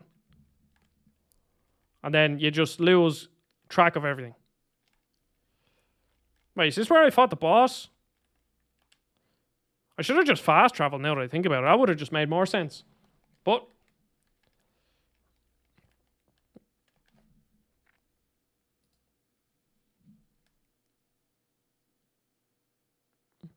yeah, I like to be honest, SD, I do not like if I could go back and get a different capture card, like I don't like it doesn't have a warranty anymore, so I mean it does the job, and I don't want to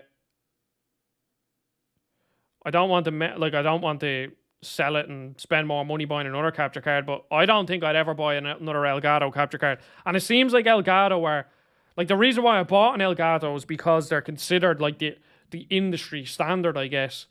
But they're fucking useless. Like I had a Razer capture card. It's called like a Razer Ripsaw, I think. Now it only does 1080p 60, but it's the most seamless and easy to use thing ever. There's a HDMI in and out at the back. There's a USB-C at the back, and then there's a place at the front where you can plug in a mic or you can plug in headphones.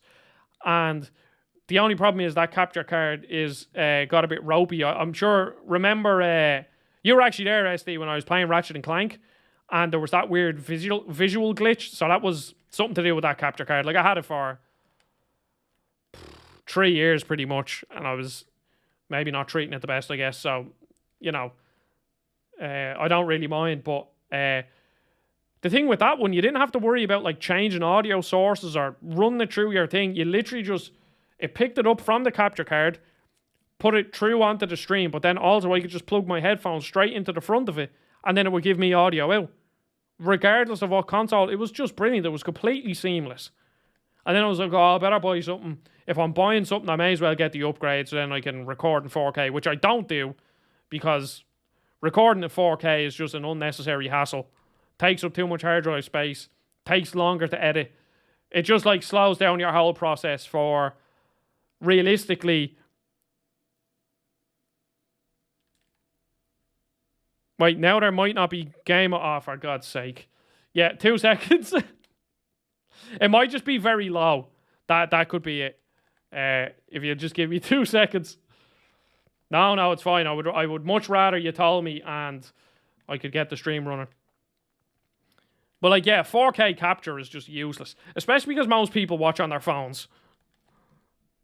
Like the majority of people watch YouTube on their phones. Okay. So now. Okay, there. I'll put the audio up. I will shoot a couple of bullets. Let me know. Is there in-game audio?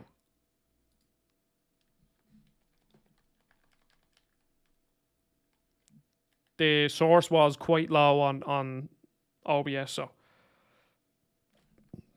Either that or I just don't have it set to the right. Let me see. Well, no, I see. Okay, so this is probably why there was no desktop audio. Yeah. It's because I had it set to the wrong source. Because it's annoying because you can't... Well, maybe there is a way to do this, but I haven't quite figured it out. Where you can't have... Like, I have it set up so that when I'm recording, like, a Discord call, like, if I'm doing the discussion with someone, I have it so that my desktop audio is set to a different source. So that, obviously, I can change it in editing if things are off balance. But because streaming, you have to have everything on the first source, so then it messes. It's just a disaster. I don't know. I'm sure there is a way to fix it. Like, there has to be. Surely there are people working on this software that are like, oh yeah, that's a bit of a hassle. Let's fix that for them. Or, well, I would hope. Okay, this is it. Oh, wait, I don't know. Oh, wait. I think I found a new spot. I haven't been here before. I might have found where I need to go. There you go. Winnie the Pooh was a visionary.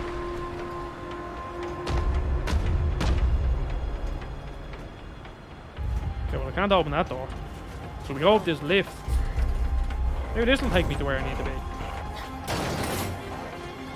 But thank you, SD. Thank you.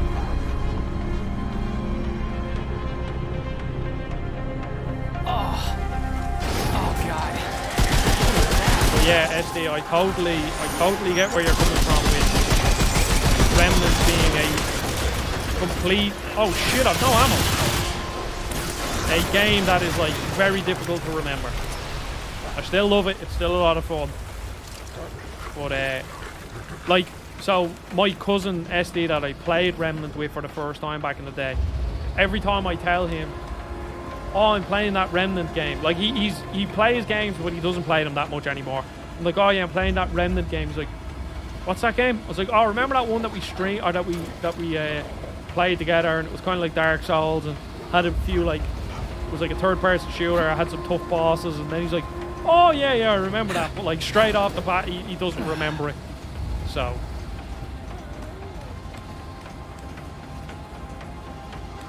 But to be honest, I think a lot of people will probably feel the same about Darksiders, even though I think the Darksider series is great.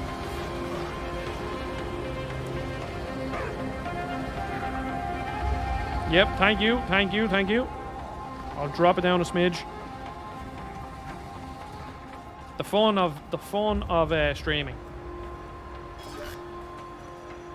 And the problem is that like the difference when I'm recording or streaming, I have to change the levels and shit, so I can't just have it all set as one. So every time before I stream, I like have to set it a certain way, and it's honest, it's just a nightmare. Oh no, I don't. Wait, I'm very confused. What did that do? I am extremely confused as to what the fuck is going on here.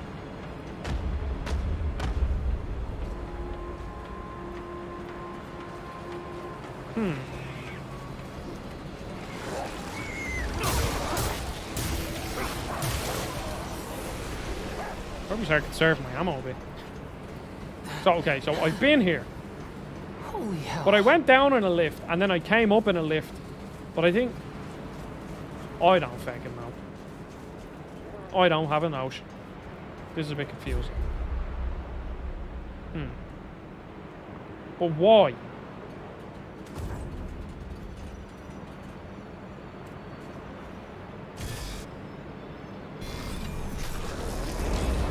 Oh, that sounds like a nightmare. And then, like, there'll be one time where you forget. Like, there's a couple of times where, like, I put my camera full screen when I'm talking on a stream, and then I go back to playing the game, and then, like, 3 minutes later, someone's like, Adam, you forgot to, we can't see the game, you forgot to put your camera down. And it's, yeah. It's a skill in and of itself, juggling. Oh, so I dropped the water levels, and now I can open this door. Okay, I understand. Yeah, there's a bit of a parkour system. Well, not really a parkour system. They've changed it a bit. They've given these like more skills and stuff. Like I don't think there was a way to jump up on things in the first game. I could be wrong there, but I should know considering I fucking only played it last 3 days ago or something. These aren't things you really think about. Okay, now I wonder if this is all just for like a hidden chest or something. I'm not actually where I need to go. I think it is actually now when I look at it. Can my dog climb ladders? He can somehow. Oh, a ring. Okay, let's see. Subterfuge ring. Let me see. What does that do? After killing an enemy, increase the cast speed of the... Oh, okay, that's actually really good. Shit! Oh! Oh! My dog's drowned. Yeah, he's dead. No, he just warped back to me. That's good. This reminds me of the level in Sonic Heroes. If you can remember that level. That level gave me nightmares for years. Where you had to like run off or run away from the lava. Oh shit! No, there's something. Is this game gonna really force me?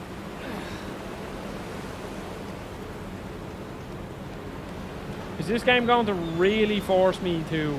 Oh no, it's not. I can just reopen this door. So I should... So where's the button to drain the water? Because I want to get that thing. Isaac Clarke will be a good crossover for this game. Kind of feels like that. Especially running around this. Okay, can I like repress this button or no? Because I kind of want that item. Maybe that isn't the button. I don't have a clue. Ah, feck it, that ring can... I can get that another time if I really want it. I don't think this is Dark Souls where I'll need to get all of them to like platinum the game. Nor would I care. I don't really... Not really in the platinuming business. I currently have what games? I'm trying to think.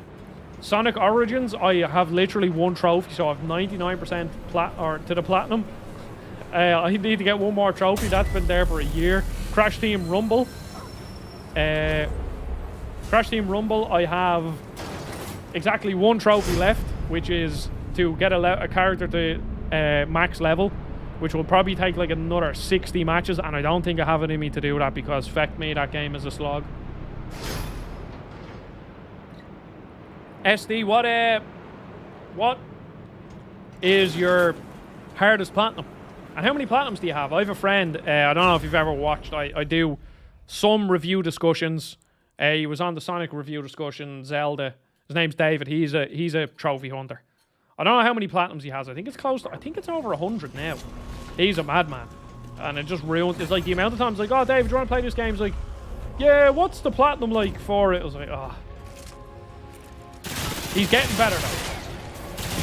But for a long time there was loads of games where he just wouldn't touch them because he knew the platinums were shit, or like they had like a multiplayer trophy that was going to annoy him or something. Because like I've like 20 platinums. There was a time when I got into them, but I quickly stopped, and I'm glad I did, because unless I dedicated my channel to trophy hunting, I don't think there would be a way to be a trophy hunter and also run this channel.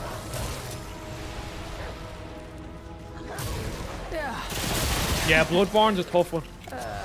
I think from what I can remember, I don't think Elden Ring was too tough of a platinum, because I think Elden Ring has some hard bosses, but in general I think that game is easier than Bloodborne. Bloodborne I think is the hardest of all of them.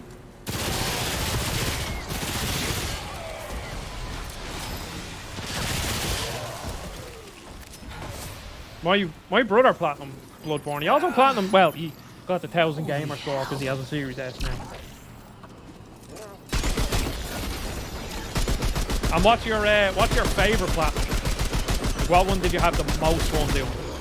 Because my hardest platinum I think is Resogun. I just love House Mars. I kind of wanted to get the Returnal platinum, but I decided against it. Even though I love that game, I might go back to platinum one day. But yeah, I think Resogun is probably my favorite.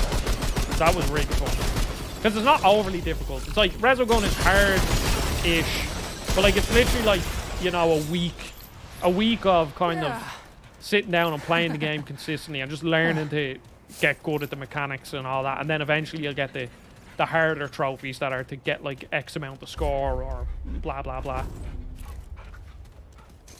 Well, actually, I think, to be honest, I think Jack and Daxter's probably my favorite platinum, just because I love that game so much. Because that's just like easy, and it's just fun because it's just such a great game. Here they come.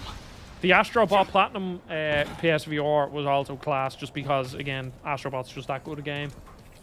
I think I have a couple of VR Platinums.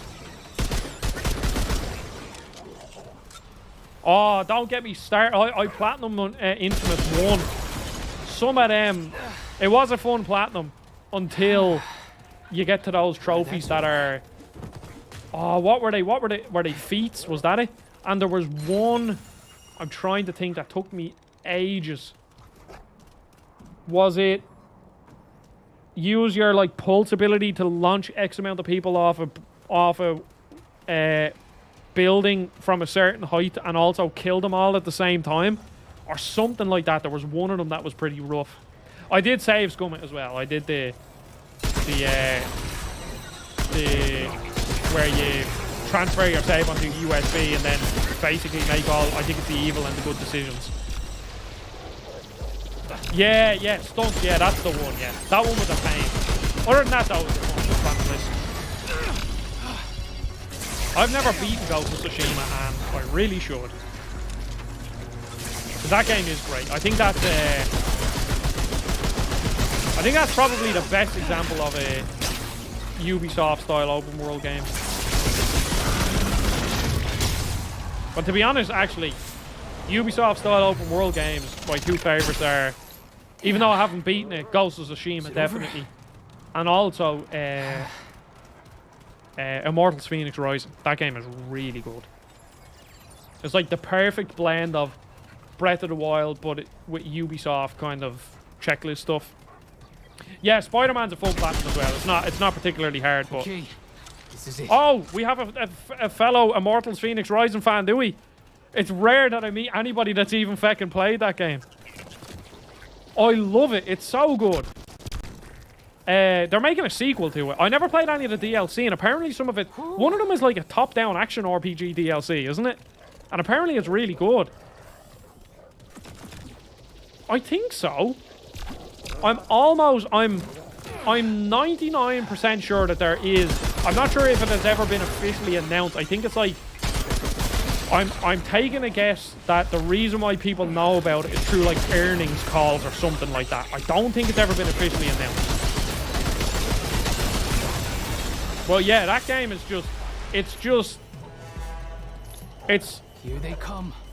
Assassin's Creed Valhalla or Odyssey or... Well, I've only ever really played Odyssey and Origins. I've never beaten either of them, but it's just them games, but not bloated, you know? Hello, guitar player, welcome. We're talking about Immortals Phoenix Rising. Gushing over it because not many people like it. Or, well, I don't even think it's... Not many people like it. I just think not that many people played it. The DLCs were pretty good. The first focused on the dungeon puzzle. The second was a new land with different mythology. And the third is very Diablo. Oh, cool. See, I'd love if they did that, but with... I think, SD, you're Irish, I think. I think. Because I followed you on Twitter or something ages ago. And I'm pretty sure you had an Irish flag in your bio. I think. Yeah. So, I'd love if they tackled like Irish mythology with it. Not that I know much about Irish mythology, but it'd just be cool. And hearing them butcher all the Irish accents. Because that's always fun. Okay, so I just did a big loop there, and I am none the wiser of where I need to go. Here we go. Glad that's over. Oh, isn't the main character in that? Oh, no, SD, I haven't asked you this. Okay. SD, are you a Assassin's Creed fan? Because if so, I want to play at least 2 of the old style Assassin's Creed games before Mirage comes out, because I don't like the series. And if you were to recommend 2 of the old style Assassin's Creed games for me to get the quintessential good, the best of the old Assassin's Creed games, what would you recommend to me? And guitar player, if you are also before Origins. So anything before like the new proper big open world one. So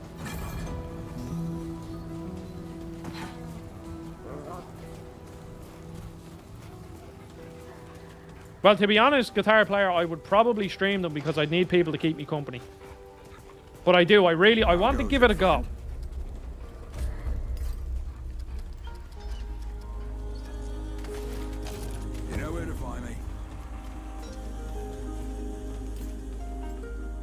Better be worth my time. All right.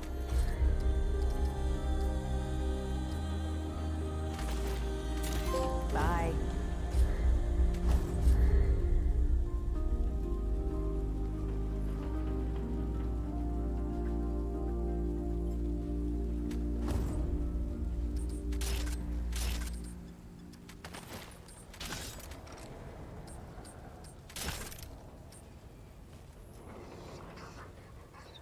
Wait, oh, does that change the look? The mutators change the look of the gun. Oh, no, they don't. No, do they? Oh, that's cool. I like that. They, like, add the bit onto the... Okay, that's cool. I've never seen the movie. I wanted to go see it. Who is it? Is that Michael Fassbender, or am I misremembering that?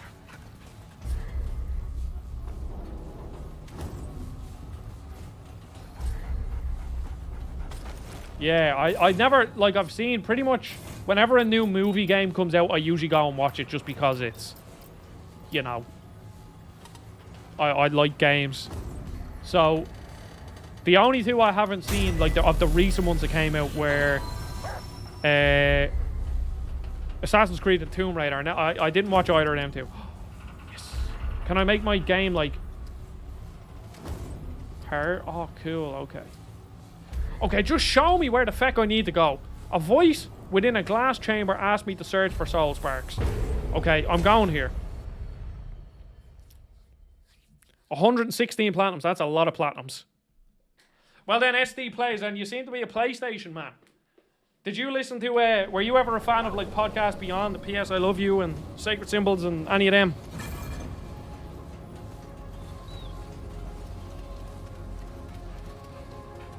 Okay, so I love Unity, but I know not many people don't, and the combat isn't great. Syndicate you might like. Rogue is an Irish guy in America, which is good.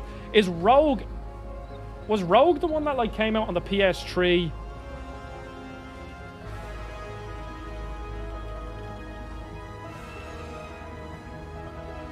Was that the one that came out on the PS3 when like Unity came out? Okay, AC Games. Jesus, there's been a lot of fucking Assassin's Creed games. That's insane. I never listened to podcasts. Yes, it's on PS4 now. It actually ties directly into Unity. Okay. Because I want to give it a go. I want to see if I can understand the Assassin's Creed series, because my history with Assassin's Creed was, okay, I'll let you know, and you'll hear why I hate it.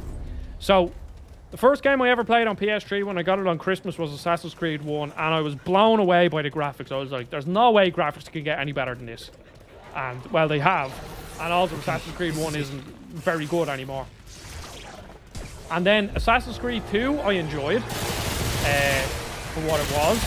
Assassin's Creed, what was the next one? Brotherhood. Was Brotherhood the one where you had the little town that you built up and you hired the assassins and all that? My memory's a bit hazy. That's why I want to go back and play them, to really see if I actually genuinely do dislike them as much as I say. And then I played like a small bit of Brotherhood and Revelations. I think they were the next thing. And then Assassin's Creed 3. I've told this story on the stream before. SD, I don't know if you were here, but basically what happened was my first game in PC I built. I got a pre-built PC for PC World for Christmas, and it didn't have a graphics card in it. So I bought like a cheap graphics card in PC World. It was like some £100 thing. It wasn't very powerful, but it was enough to run like TF2 and all this stuff, so I was happy. And then like when my birthday came around, I sold a load of stuff, got birthday money. No, it actually, yeah, well I bought it in PC World, but then this next graphics card that I bought with my birthday money and all that was an NVIDIA GTX 660 for the Win edition or some crap like that, okay? And advertised on the box, I bought it in Pete's SD. I don't know if you're from Dublin, but there used to be a retailer in town called Pete's. And they sold loads of PC parts. So I bought a GTX 660 at the time, and it came with, you know the way they usually do promotions with graphics cards, and they give you a code for a game with it? It came with Assassin's Creed 3. So I was excited. I think the guy in Assassin's Creed 3 was Irish, wasn't he? His name was, I think it was Connor, wasn't it? Or the first guy, and then he died or something, I forget. Because I didn't get very far in Assassin's Creed 3 because they forgot to send the code out to me. And then I was in an email chain with them for about 6 months to get the code. They were like, oh, we sent it. I was like, no, we didn't. No, you didn't. And then eventually they sent it to me. So they sent the code to me. I download the game, and turns out the PC port was absolutely atrocious, and it didn't run on a graphics card that it was advertised with. And it wasn't a bottleneck from my RAM or my CPU either. It just didn't run well. I played like the first 3 missions. The game literally ran like 4 FPS. And then, since then, I've played like bits of the one on Vita. I even played Assassin's Creed Liberation on the PSP, specifically on my PSP Go. And then I played a bit of Black Flag, and I enjoyed what I played, but I just fell off it. And then that was it. That was my history. I played a small bit of Origins and a small bit of Odyssey, but they were just too big. They're just massive. like when I'm in the mood for a Ubisoft checklist game, I know I will enjoy Assassin's Creed Valhalla and Origins because they are just like a fun-ish combat system with like some gear to find and like a kind of stealth system, you know, and I'll have fun. But keep me waiting. But like I'm looking for the sparks.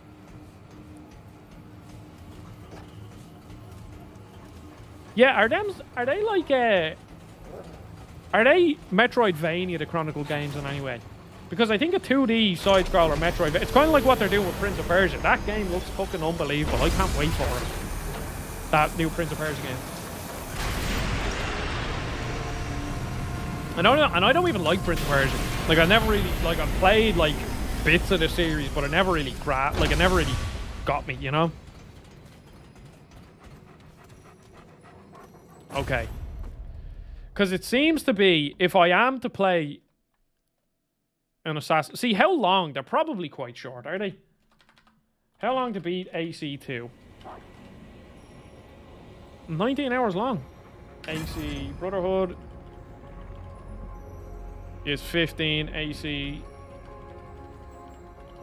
Revelations, 12 and a half. And then what's Black Flag? What's the one that has... Okay, Syndicate. So, I've heard there's one, I forget if it's Syndicate or Unity, that have like unbelievable parkour system. Like it's the best in the series parkour. But I think one of them had like a really bad performance at launch.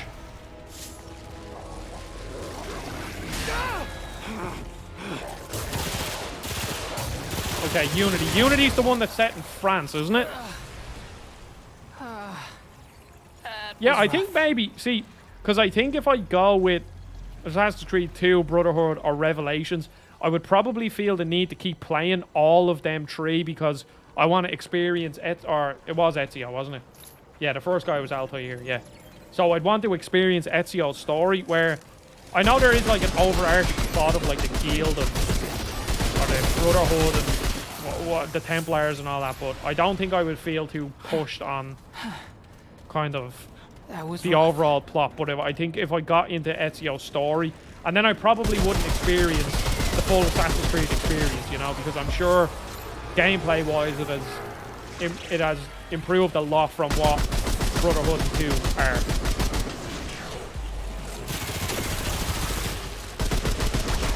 Because to me, Assassin's Creed Mirage just looks like Assassin's Creed. Where am I supposed to go?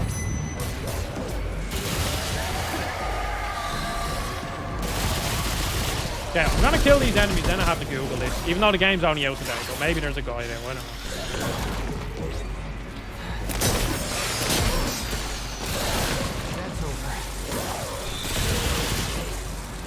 Is this guy gonna drop loads of loot or something? He looks like an enemy that will drop a load of loot. Oh yeah.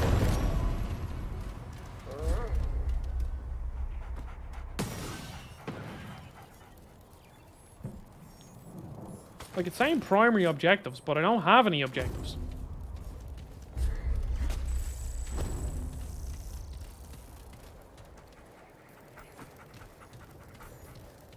The thing that put me off about Mirage you're playing is the antagonist from Valhalla. Wait, how is there... Wait. Is Mirage not set in, like... Where is Mirage set? Is that not set in the Middle East? How is there a... Well, he could have just gotten a boat, I guess. Maybe. See, this is the thing. The one thing... So, apparently, I was talking to my friend, SD, and apparently Assassin's Creed 1 is like... Okay. Apparently Assassin's Creed 1 is pretty historically accurate. My friend was saying that it's set up that like people that you assassinate in it are people that like mysteriously died in real life history and no one actually knows what happened to them. Ah. Is that a big spoiler for other people? That always... Wait, so Valhalla has the same... Well, do I want to spoil God of War 2018? No, I won't spoil it. Is that just the story of... Is everything just related to Loki when they make a Norse mythology story? I don't know where I'm going. It's as simple as that. Unless I can go this way. Oh, I can't. Maybe.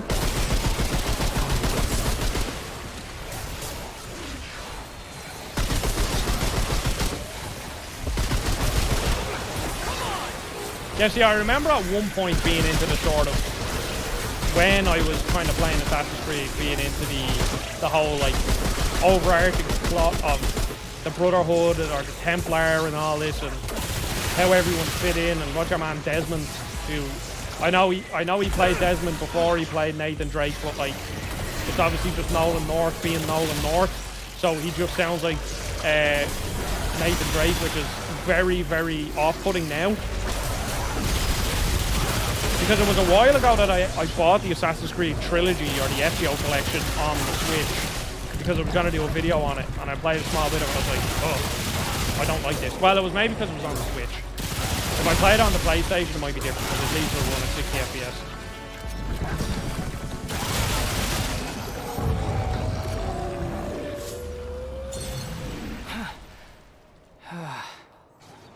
Yeah, that's why I really like him as Dave. Well, firstly, David in the last was just really like so unsettling, like such a creepy character. Like they did a great job with him, but it is good that he's not just Nolan North, because anytime Nolan North, Troy Baker's kind of the same, but he kind of does different things. But like in Death Stranding, like Troy Baker is just Troy Baker, you know. And it's just weird how, like, incestuous the voice acting community, like, the voice acting in games is. Like, everybody, like, Laura Bailey, what you call it? Laura Bailey, Troy Baker, Nolan North. I'm trying to think. There's other people that are just like everything. It's like everybody is voiced by the same person. What's your one? Ashley Birch. There's a couple of others that are just like, they're all just the same person doing the same role. No, I'm not saying voice acting is easy now, and that's not what I'm saying. Voice acting is stupidly difficult. Like, it's all like, as I said, it's like I think I said it on the interview I did with Mitchell Saltzman. It's like, it's hard enough to present your voice reading a script and make it sound interesting. So it's about 50 million times harder to convey proper emotion and act through your voice, you know?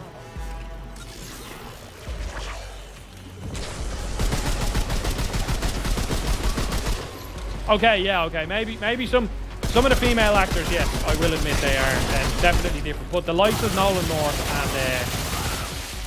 and the likes of Nolan North and Troy Baker, they pretty much do their own voice all the time. It's like it's like Mark Hamill. So I was only saying earlier on the stream, SD, I'm not sure if you've ever played Darksiders, but Mark Hamill plays a character in Darksiders, and he basically sounds like the Joker. And Mark Hamill also plays the Joker, obviously, but he also plays one of the masks in Crash Wrath of Cortex, and it's just the Joker. And I think there might be like one or two more roles that he does where it's like you're just doing the Joker voice basically. Actually, no, in saying that, Troy Baker did voice the Joker in, which Arkham game was it? Was it Arkham Origins? I actually don't know, I forget, but he did voice them in one game. And then don't get me started on Aloy. She's like one of the most boring characters in a game series ever. She's just so, she is the definition of a character that is there. I mean, it's cool, like, she's badass, but her actual character, and then it doesn't help that in Forbidden West she doesn't make eye contact with any character because there's some glitch. Well, there was when I was playing it anyway. And then it also doesn't help that just Horizon as a game just isn't very strong.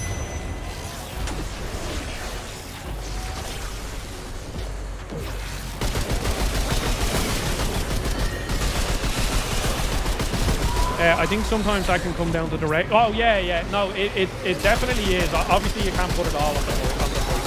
Look, I'm sure when, you know, Mark Hamill did Rad the Cortex, like, they were like, you know, give us the Joker voice, you know? Holy hell. See, and I'd imagine nowadays when it comes to accents, like, wait, I assume you mean playing the Prince and Prince of Persia? I'm sure they're honestly probably just afraid of what the reaction will be to like an American man doing like I don't even know, like a Persian accent. Where is that? Is Persia? Is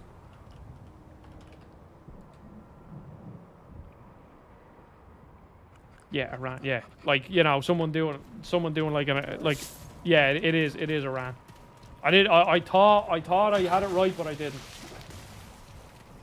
But like, I'm sure that they're just afraid of what the reaction will be to him doing like a Persian accent.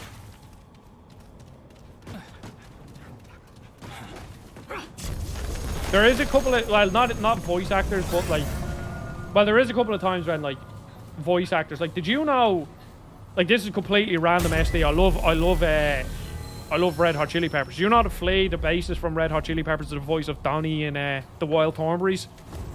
I'm trying to think. There's another couple.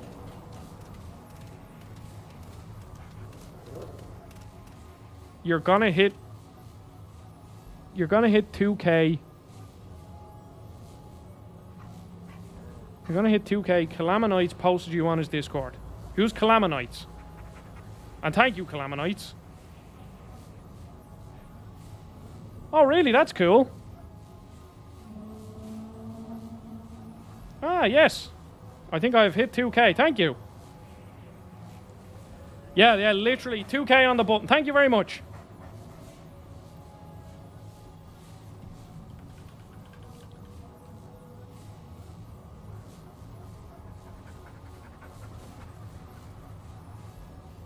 Progress, yes. Well, yeah, I was... Who's Calamanites? And welcome, Bokoblin boy. I assume you are a Zelda fan.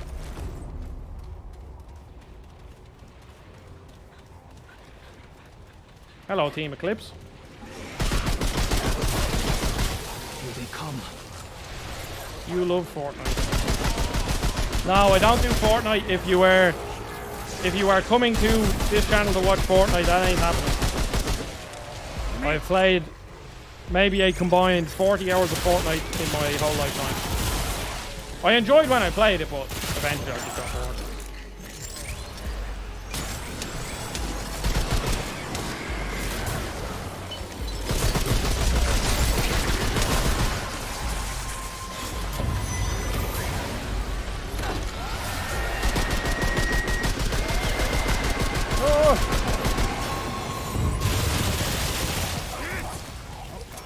I like cracking.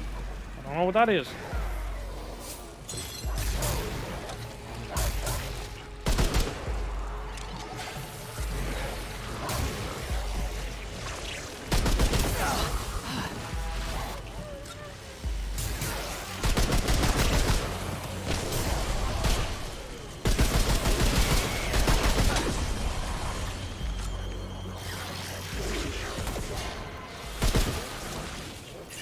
I don't know what it is, and I'm afraid to ask what it is.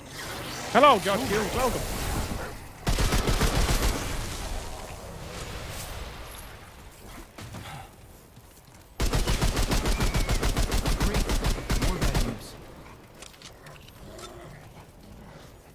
Josh Cubes, I don't know what you're saying.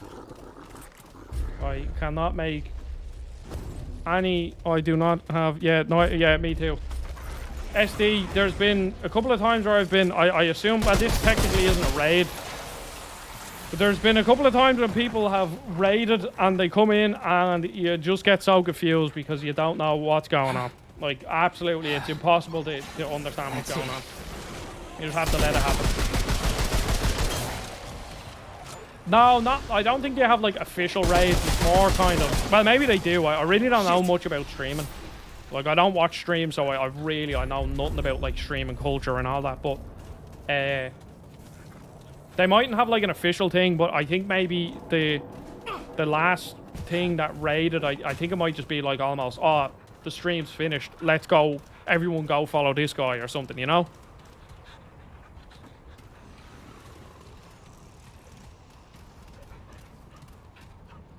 Yes, I think it does allow for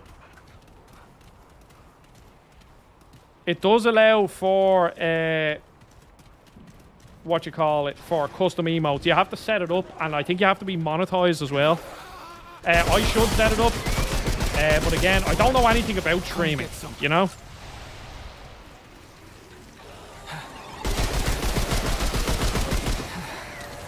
That's it.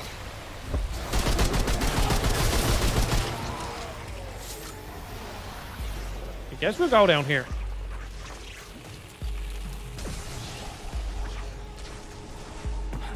Ah, I see.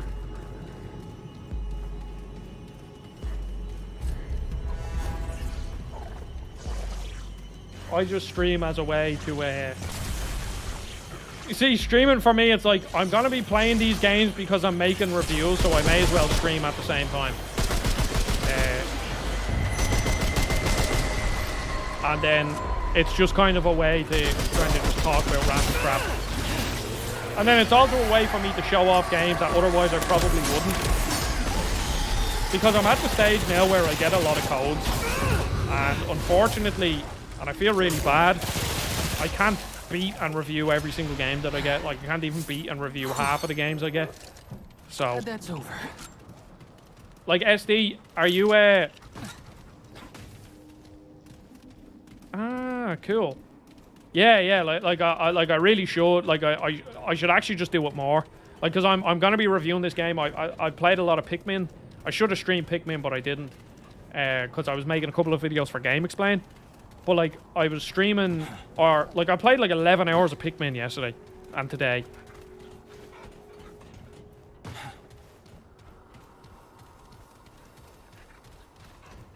Okay, I think maybe this is the place to go. It only took me about 20 minutes, but I found it. And it was not my stupidity, it was the game's.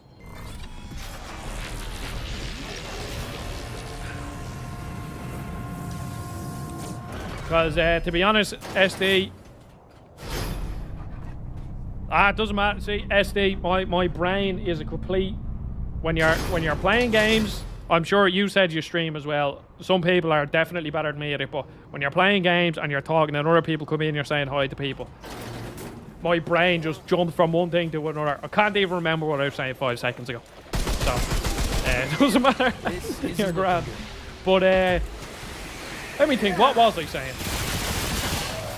Games, cutting off.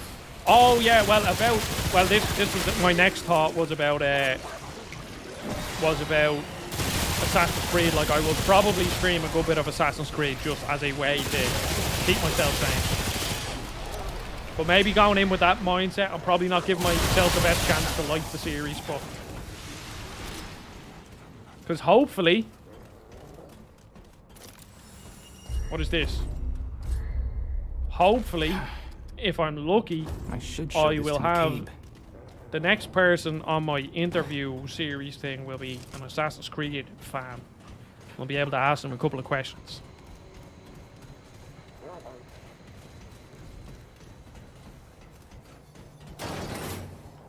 Okay, well, I don't think this was exactly what I was hoping it would be. This is just like a little random area that didn't really have much in it. Great.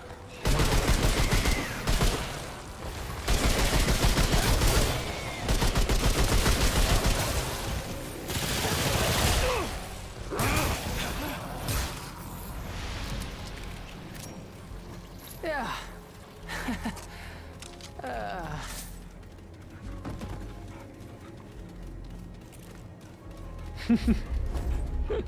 Exactly.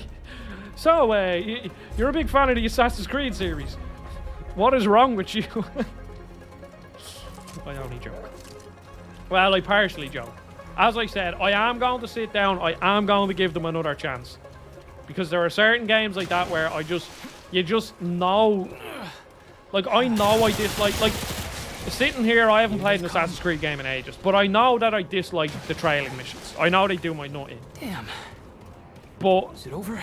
I also think the combat isn't very fun, if I can remember rightly as well. That it's very easy and not very deep and just pretty basic and boring.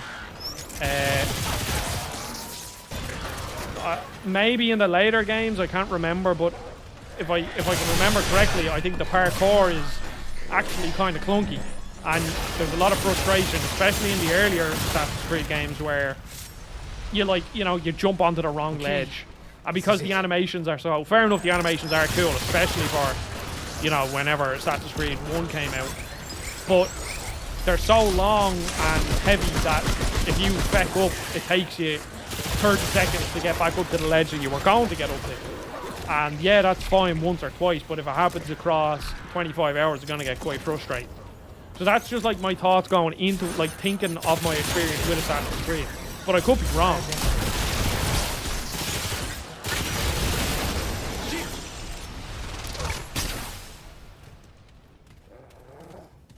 Okay, alright, okay, I will. So, Syndicate, they're actually, now that I think about it, SD, they're all on PS Plus Premium or Extra or something, aren't they? So I probably actually have them all, that I can just download them.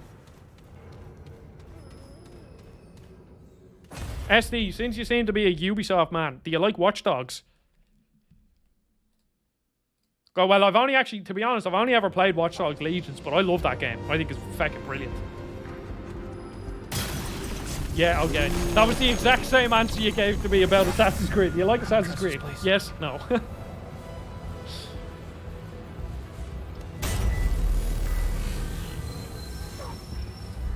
Yeah, it's kind of like me with if someone I haven't played FIFA. I didn't play the newest FIFA because I like FIFA, but it's the most frustrating game ever.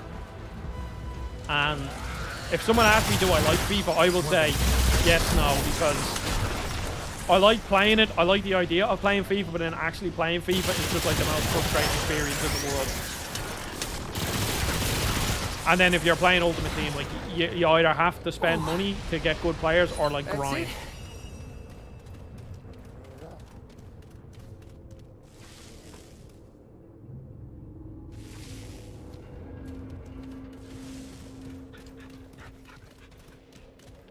Yeah, see, raids are interesting, guitar player, because it's like you get a lot of people coming over that are like they're just not people that will ever watch your content ever again. Like all them people like ask me, do I like Fortnite? Like I went on to that Flamonite's channel, like he's a Fortnite YouTuber, so I highly doubt people who watch Fortnite content would like my content. So then you get like a couple of people subscribing that realistically will never watch your content ever again. You know? And it was the same with that sticky art guy that raided a couple of times. Like they were like, all them people that joined were very clearly children. And I don't think children will like my content. And yeah. So I don't know, it's like interesting, like this is it. Ah. SD, do you stream often on Twitch? I've never actually, like, I'll check out your channel. I honestly don't even think I have a Twitch account. But I'll check it out.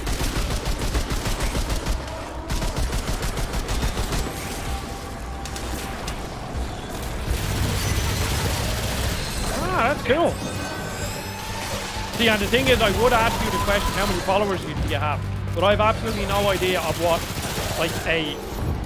a high or low number of followers on Twitch. Like, you could tell me you have 200 followers, or you could tell me you have 10,000, and I'd be none the wiser. At least that's over. I think, if I remember correctly, Twitch followers are usually, like, if someone has 500 Twitch followers, it's worth more to have 500 Twitch followers than it is to have 500 YouTube subscribers.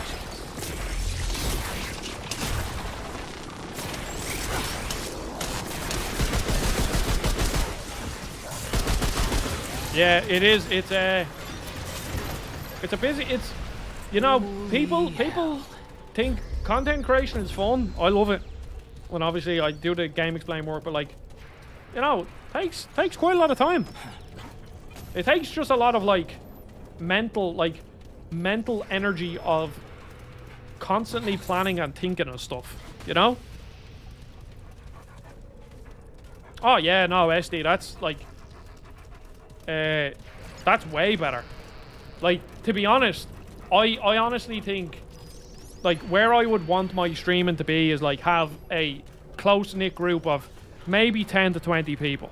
Because if you had 10 to 20 people, then you'd probably have enough people there that at any given time you would have, you know, a couple of people watching you. And then y'all have the little like obviously SD, you've been in a couple of streams, but like, you know, the more regular people like Fo and Alex and Guitar Player and Cristiano and all them, like, you know, you start to like get to know each other and you're having a laugh and a couple of inside jokes. But I think if it got any more, like, I just don't know how I could keep up with it. Like, it's a like, if there was one time where I think I had something like 12 people, and a lot of the people in the chat were active at the time.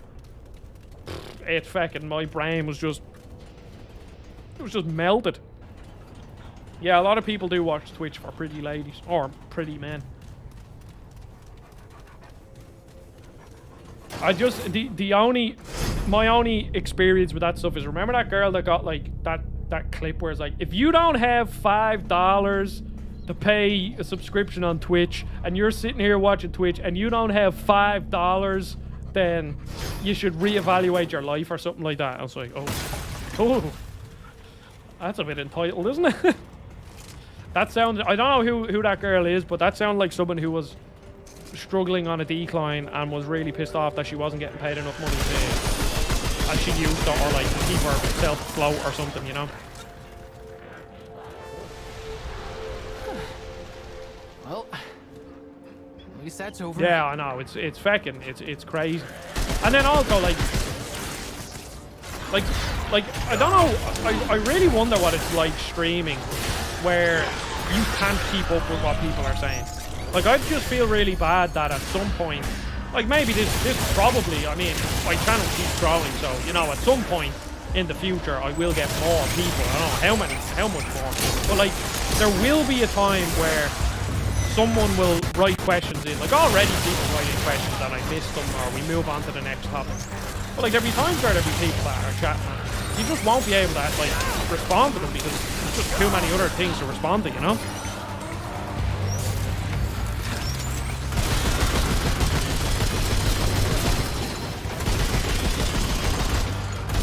And what sort I know you said you started Deadlock, or Gladiator. Deadlock. Where am I going with these American names? I know you said you started that, but is that, do you do that sort of like old games, or? Yeah, exactly, SD. It's like Call Me Kevin. I don't know if you've ever watched him, the Irish lad. He has a cult.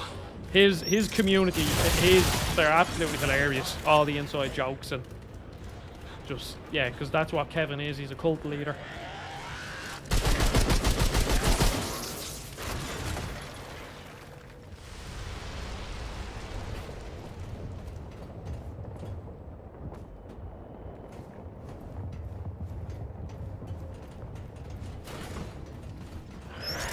Oh!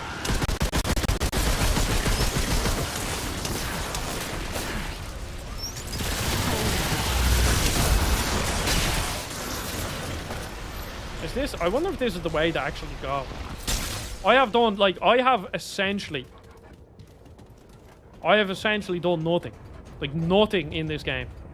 I got lost for about 3 hours and that's all I've done.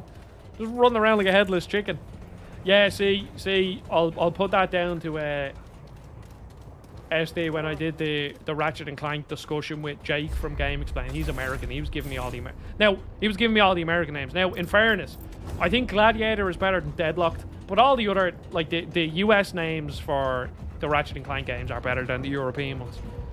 The Yanks don't do much better than us, but Ratchet and Clank names like Up Your Arsehole and Going Commando, brilliant. And I will have a bag of chips. Potato chips.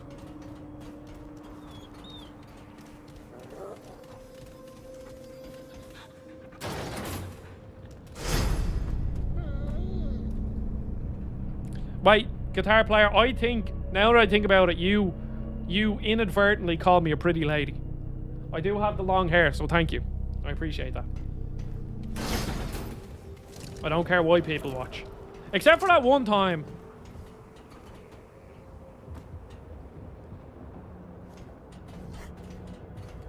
Yeah, see, that's the thing, at least, with the way I stream as well. SD plays, is that I don't have a schedule. Like, I try to aim for, like, obviously sometimes it won't work with just the way embargoes or different games come out. Like, I try to aim to get one review out a week, give or take, and then one stream a week. But, you know, there are times when, like, I'm busy, or, you know, the night that I would have streamed, I'm going out for dinner. You know, but I generally just stream when I want.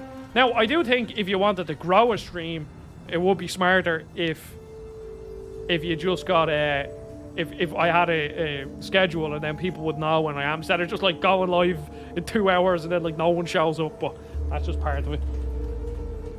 You dare suggest Ratchet and Clank Going Commando is better than Ratchet and Clank 2? Nah, get all the sass out. I don't mind.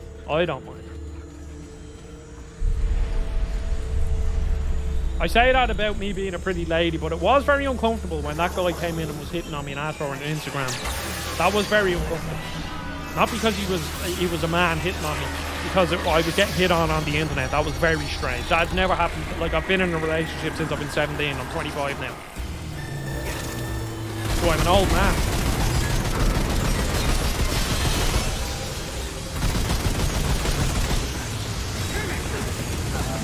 Oh! I had to record. Oh shit, that's stuff damaging. Oh god, I'm nearly dead.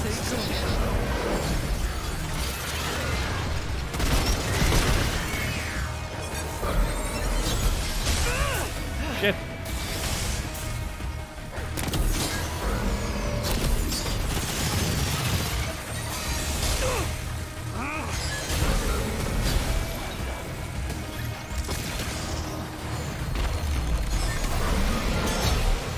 No, guitar player, I fully understood what you meant. It was just weird when the guy came in, he was like, oh hi, and I was like, oh hey, I did the usual introduction. He's like, you got Instagram? And I thought maybe he was asking me as if, you know, he wanted to follow me as like an influencer person on Instagram, but no, he wanted my Instagram so he could like, I don't know, message me or look at pictures of me or something like that, you know? Yeah, this boss fight is cool. Oh, this boss fight is cool and it falls off.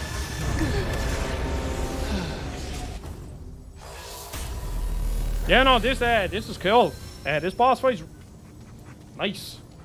Say, Remnant 1 had some like really standout boss fights, and other ones that were just kind of like, meh. So far, both of these boss fights have been fun.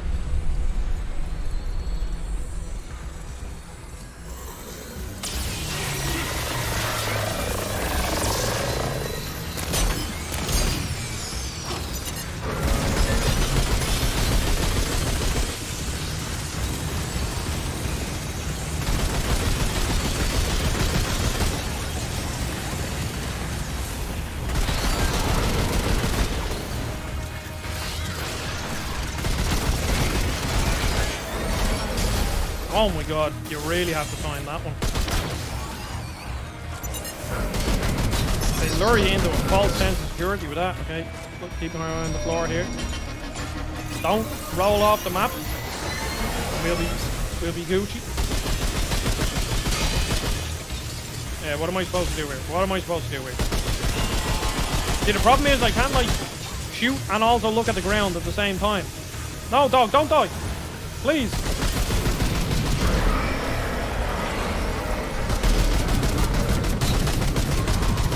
Here, I'm shooting him in the eyeball.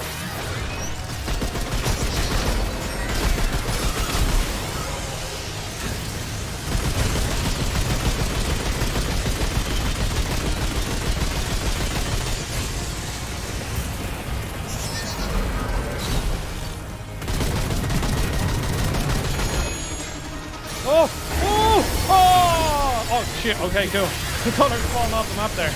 Oh, this is like fall, this is like spleef. Heal! Oh, yeah. Oh, no, my dog couldn't res me. Thank you, God. Thank you. What a legend. Okay, that should be him then. Okay, that was good.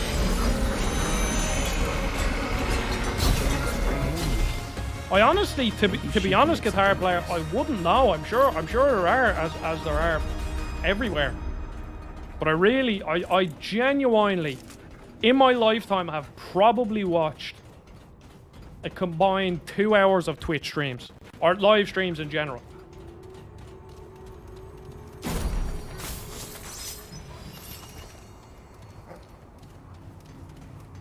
What are them relics? What do they do?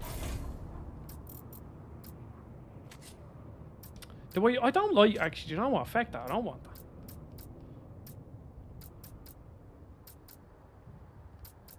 I think lifesteal is pretty cool.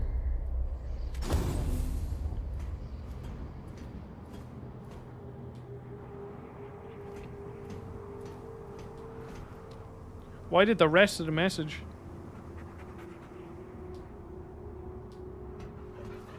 Oh, SD, are you like a... Are you a, like a video editor? Is that what you do for work?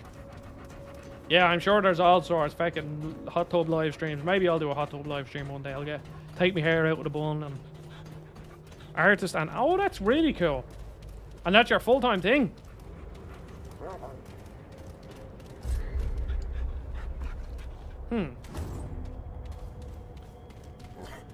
Oh. Wait. Oh god, no. For me doing a hot tub live stream, or oh god, no, you're not full time.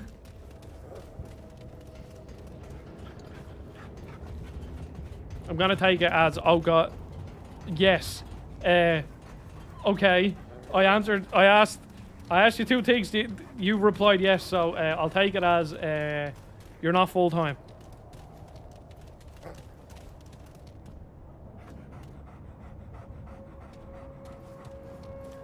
Yes, so far, Hybrid Joker, welcome to the stream. So far, I'm really enjoying this. I am kind of lost, though. I don't really know where I'm going or what I'm doing. I'll put that down partially because I'm playing it as a stream and I'm not fully paying attention. But it's a bit more, bit less, or a bit more open than the first one, which I like, but it's also, I don't know what I'm doing or where I'm going, so. I won't blame the game on that yet, though. I'll have to play it by myself to see.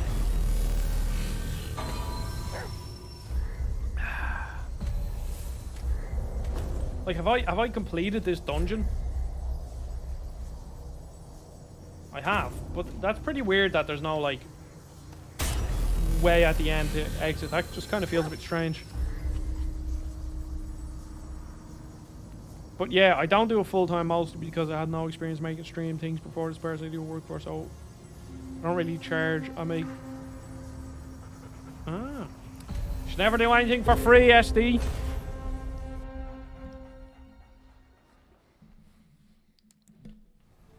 Especially something like that. That actually kind of, to be honest, SD, at some point in the future, that might actually be something that I'd contact you about, and I would pay you. Of making some art or something, or some emotes or something at some point.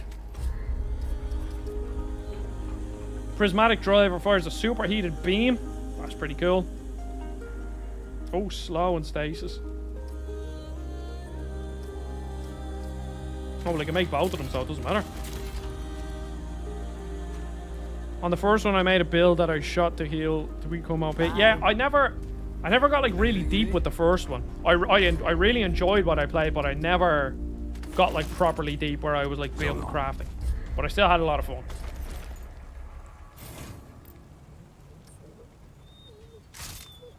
Oh, wait. Each weapon can have 2 mods. Well, that's a mutator. And that's the mod, okay. To be honest, the other mods are like really cool.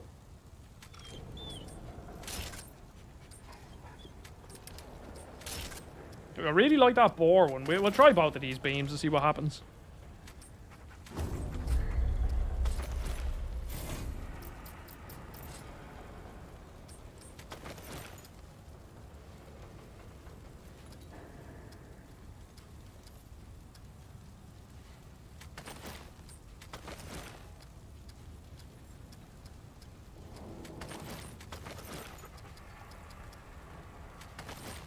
Oh shit, I kind of look cool now. This is DLC stuff, but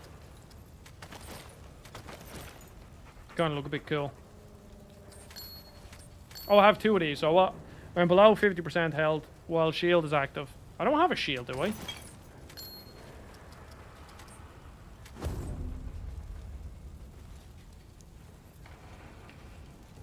But then I'd never make anything at all. I was 3 stacky with heal build as your killing felt like I broke the game. Ah, yeah, see, I played the first one a small bit with one of my cousins, but we never got like too deep into it. Oh, well, no, I played the first one quite extensively, but not enough to go into build crafting. But the time that I played the most was with my cousin, and he's not like too big into all that, so we didn't get that deep. Yeah, every game just looks like Destiny. Every game has that feckin' cursor UI. Feckin' so annoying. Last visited. Why can't I fast travel to where I want to go?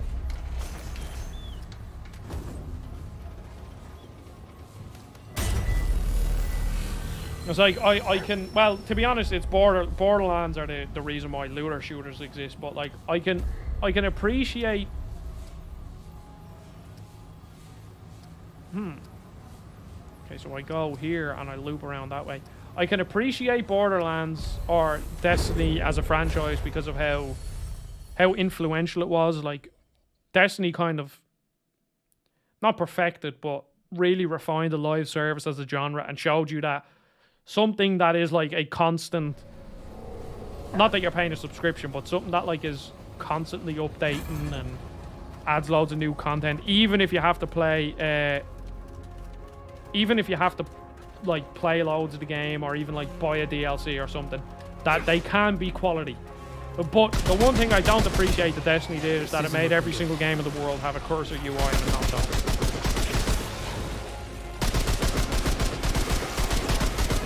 Come on!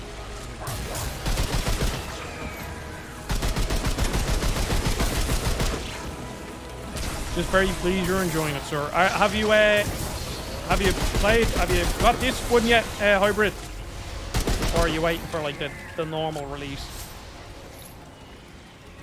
You have self-control, maybe. And you didn't get sucked in paying the extra €20 so you could play it early like myself.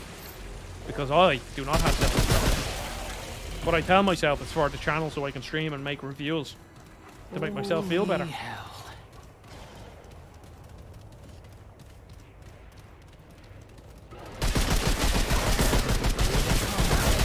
I also heard a very interesting thing someone said on a podcast that, like, obviously you can appreciate the quality of The Last of Us and what it did for gaming. Like, it really showed what gaming can become.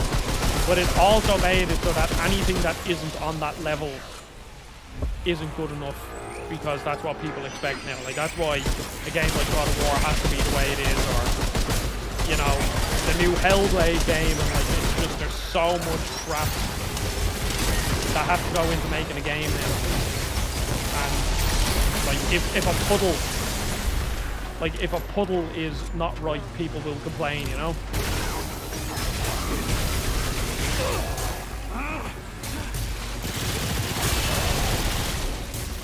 Destiny has like 6 different expansions in one game, right? Yeah. But Destiny does have like a feck load of content. Oh, well, should I say, like, obviously games like World of Warcraft and stuff kind of did that before Destiny, but I think Destiny showed that firstly it could work on a console, and secondly it can be like a thing for console gamers to do, you know? Because that sort of game was always relegated to PC. Yeah, it was cool that you could play as Claptrap in the pre-sequel. But now that I think about it, I actually don't think I ever played as Claptrap. The pre-sequel is the one that I've played the least, like, by a long shot. I think I might have only ever beaten that game once or twice, but like every other Borderlands game I've completed multiple times. Like, Borderlands 1 I've beaten, like, with every single character at least twice. And same with Borderlands 2. But then the pre-sequel, maybe beat it twice or something. Did you actually see the movie? It looks like the movie got... no, actually, I'll take that. So, I'll take that back. Tales from the Borderlands I haven't played. I played the old one, the first one. That game's actually really good. I haven't played the new Tales from the Borderlands, but I do want to. I have an idea for. That's over. I do actually have a plan to play new Tales from the Borderlands and make a review on it. All-time favorite was Dark Souls 2 in the future. I want Bloodborne. Okay, so. Hybrid Joker, you've come to the right channel because Dark Souls 2 was my favorite Dark Souls game. I can admit that it's not the best Dark Souls game, but it's my favorite. Like once that game got Scholar of the First Sin and all that, that's actually a really that's a really good package for a game. That was rough.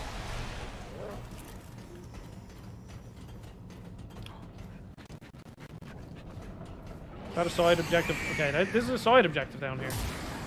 Once again, I still don't know what I'm doing.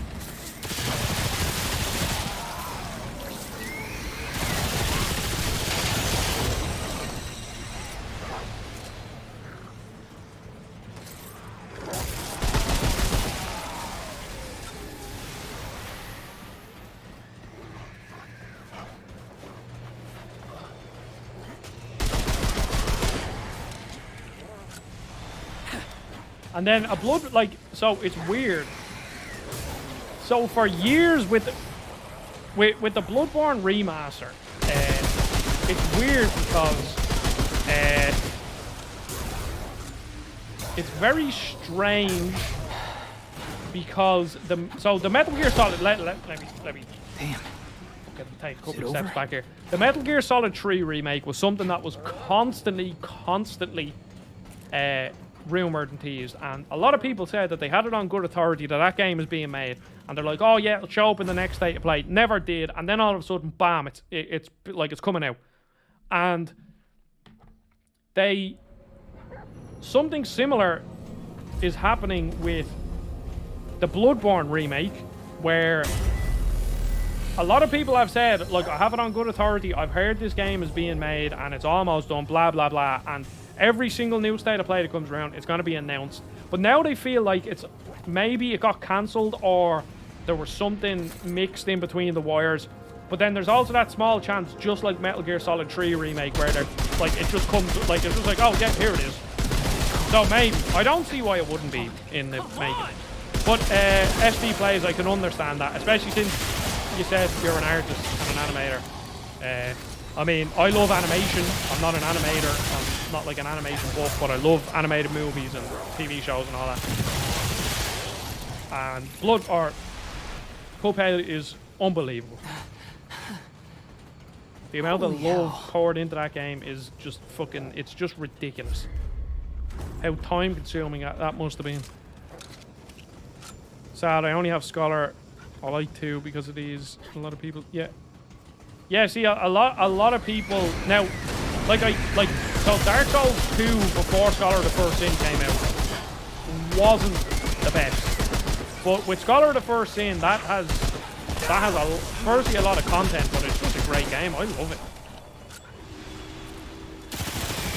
But once again, I can admit that it's not the best one. It's just my favorite. And in Borderlands 1, guitar player, I mean, Lilith is the best because you can just absolutely break the game with her. Well, you can break the game with most characters, to be honest, but Lilith is the easiest to break the game with. And then Mordecai. And then Roland is just so good.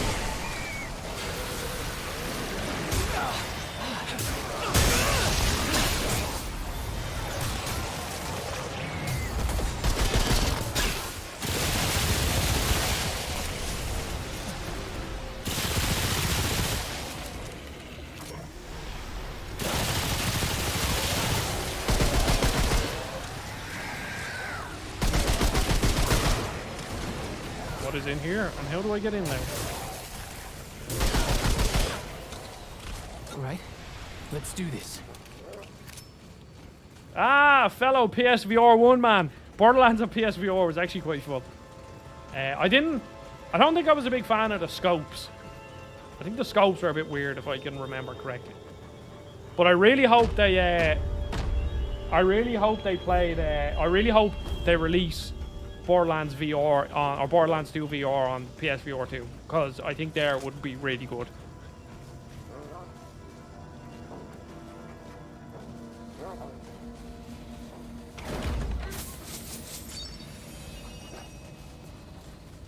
Yeah, Dark Souls 2 definitely does have...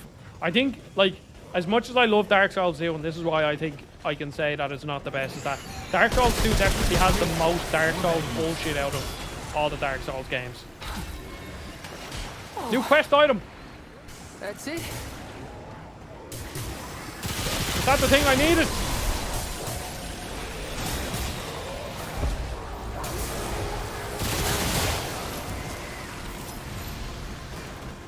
Oh, see, guitar player, you've never played Borderlands in 60 FPS then.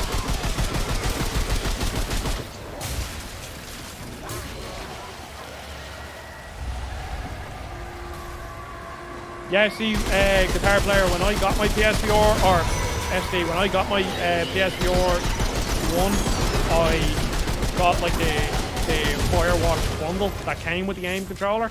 So I played Firewatch, Farpoint, Borderlands. I think there might have been one or two other games that used it. But like the aim controller is a very good controller. It does, I can understand that it collects dust because it only works in certain games. But if you're into Firewall and you played Firewall a bit, then it was worth it. But as a controller though, it's a very, very good controller.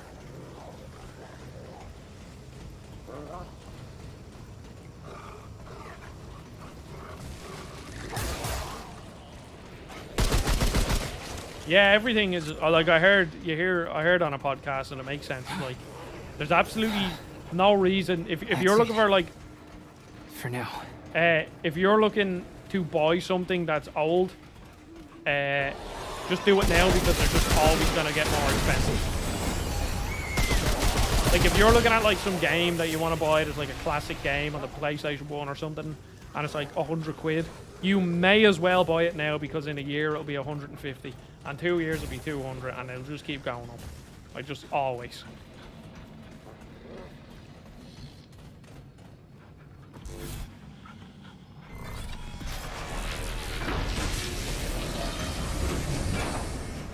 SD, I am a bitch. So no thank you. I would love... Saints and Sinners looks like it is absolutely phenomenal. Well, I don't think I can. I do not like. I tried out Resident Evil 8 VR just to test it out when I was making my review, and I can see that that is an absolutely phenomenal way of playing an already phenomenal game. But I do not have the balls for it. It's as simple as that. Because the thing about VR is even things that aren't scary are scary in VR, just because you have like that added sort of dimension or you're not playing like 5D or something. You know what I mean? It's like that added bit of immersion that just makes everything scary. Saints and Sinners look so good, but I don't think I'll ever play it.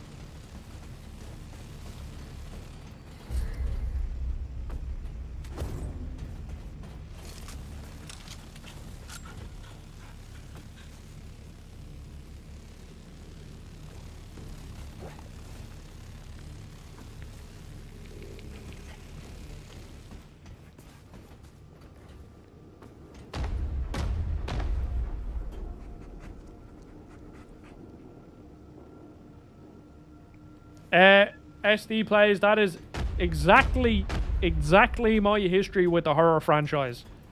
I didn't like it because it was a little bitch.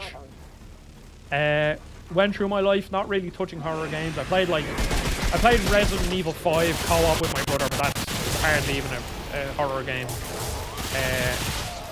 And then Resident Evil 7 came out, and it just looks so good that... Well, my brother actually played it. He was like, you have to play this game. It's absolutely phenomenal. I did. And he was right. It is. The game is just so good. And because of how good that game was, I just had to power through the horror because I was having so much fun. And it happened with Resident Evil 8, Resident Evil 4. Well, Resident Evil 4 isn't scary. But Resident Evil 4, Resident Evil 4 Remake, Resident Evil 2 Remake. You know, all of these. And they're just... absolutely unbelievable games. It's as simple as that. What does this do? Should I be going here? I don't know. What's this going to do to me? Oh, now this is a horror game.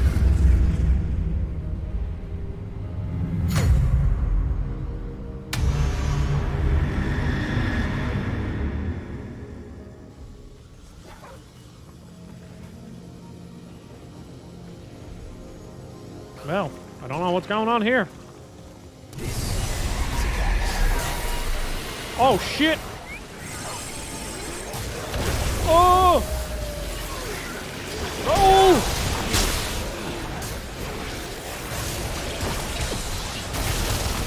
Okay, we'll stasis-ify all them. I don't actually have any effective heal lines left. I have one.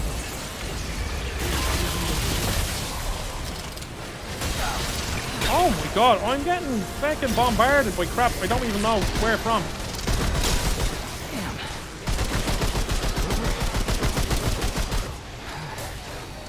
Okay, well his name is Regenerator. So I'm gonna take a guess and say that he regenerates. Just take. I think I'll be pretty smart in that assumption.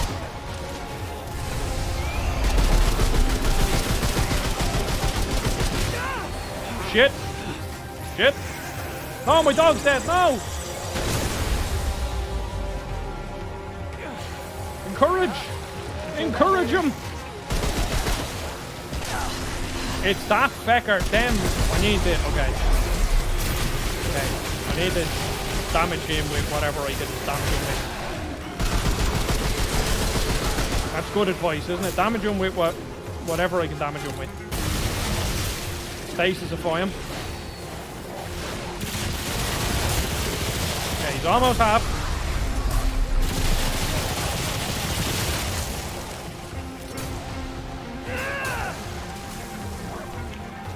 Go.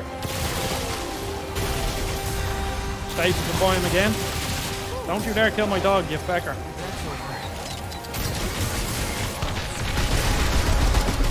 It's way worse that you're fighting bosses and your dog dies. Like 50 times worse.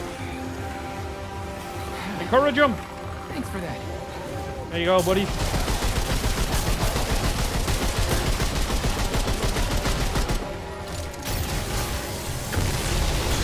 Beam him. Yes. New mutator. And stay down. Oh, cool. Is that like my first mutator? Whoa. It's over. Yeah, Regenerator scared the shit out of me in Resident Evil 4 remake. I think they're the scariest enemies in the whole series, to be honest. Like, Resident Evil 4 isn't the scariest game, but they're scary. Just the noise they make is so unsettling.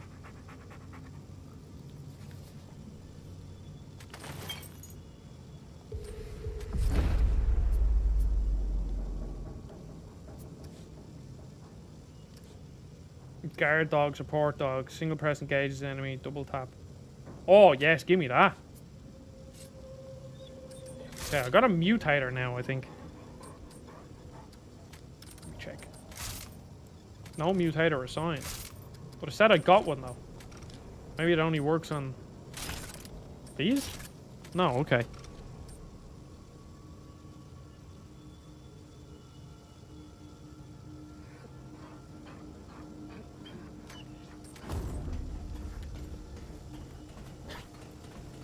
Okay, did I progress the game? Full up.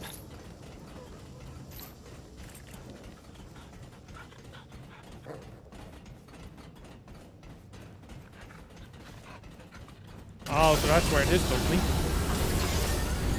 But the real question is, did I progress the game?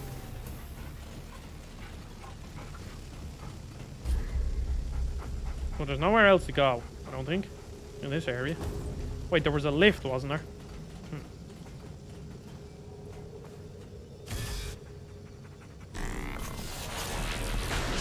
Yeah, that's... Well, actually, no, SD, this is the serious stance. If I lean forward, that's my thinking stance. But if I lean forward with my hands like this, that's my sweaty. I need to sweat stance. That's my when I'm like playing Rocket League or something. I thought there was a lift.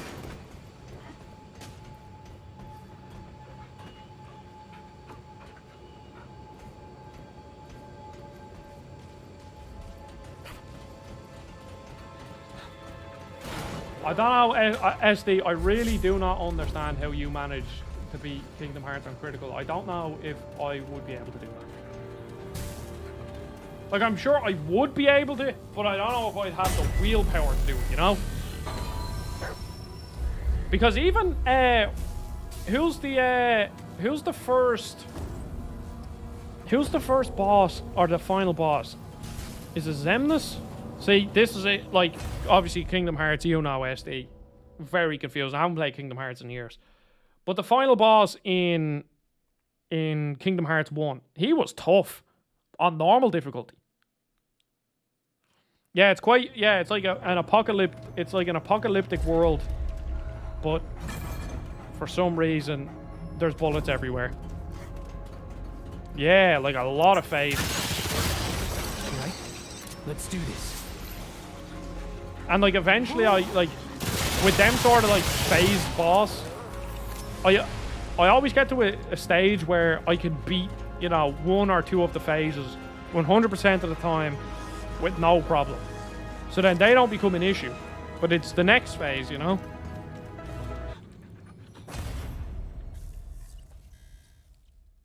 Yeah, I genuinely, SD, I don't know how you did that. That is a genuine, it's not only difficult, but it's also just a grind, so it's kind of both like of the worst recipe to make a fucking grueling platinum that I just could not do.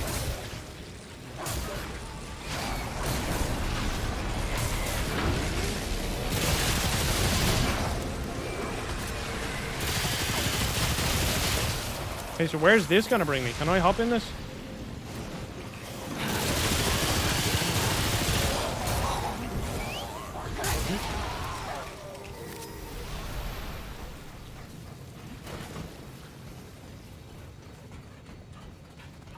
Okay, now the moment of truth. Have I progressed the story? Or have I just done another side mission?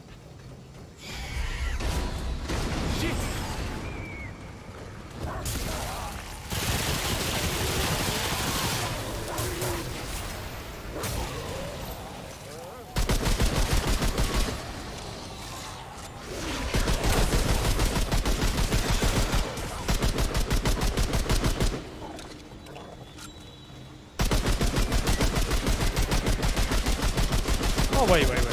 I'm confused. Seem to be saying that a lot. Is that not just where I came from? Oh.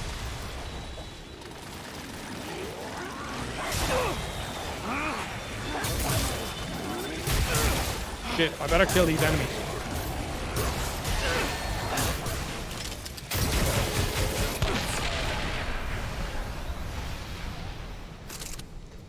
Yeah.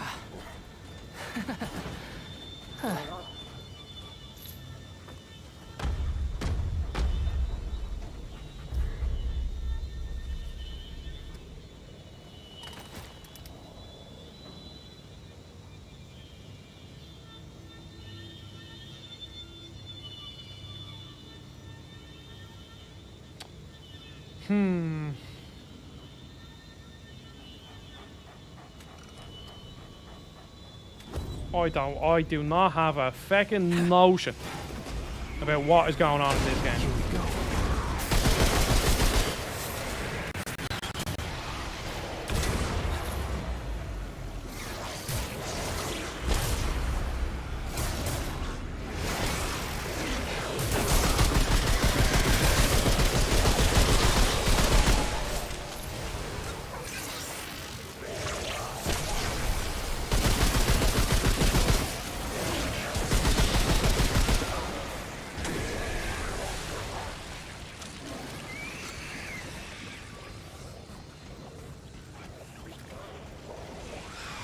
Aha, does this open this door?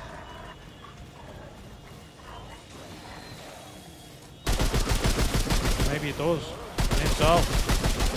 I still don't think I've progressed the story though.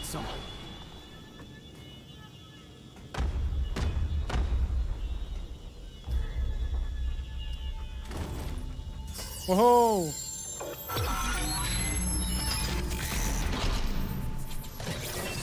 I've done something at least.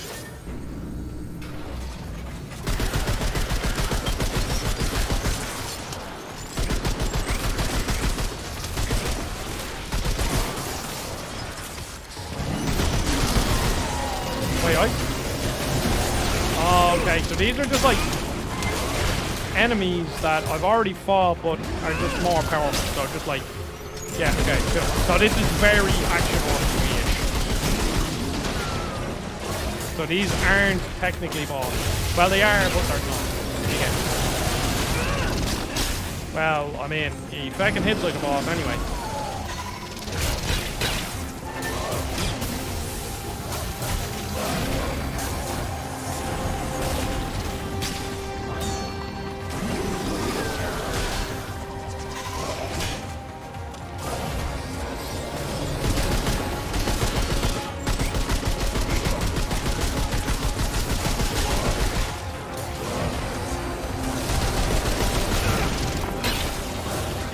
I don't know what actually, like, hit me with that electrical attack. And he has shocking. Maybe that. Take that. Objective success. That doesn't sound like proper English.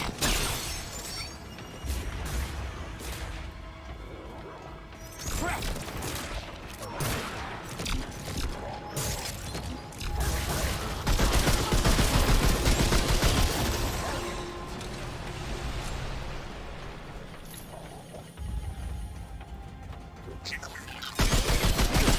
There'll be a chest around here.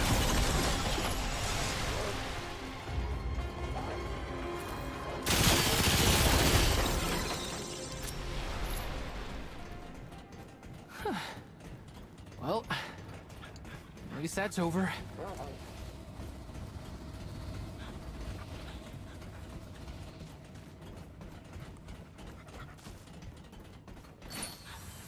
The Ring of Crisis.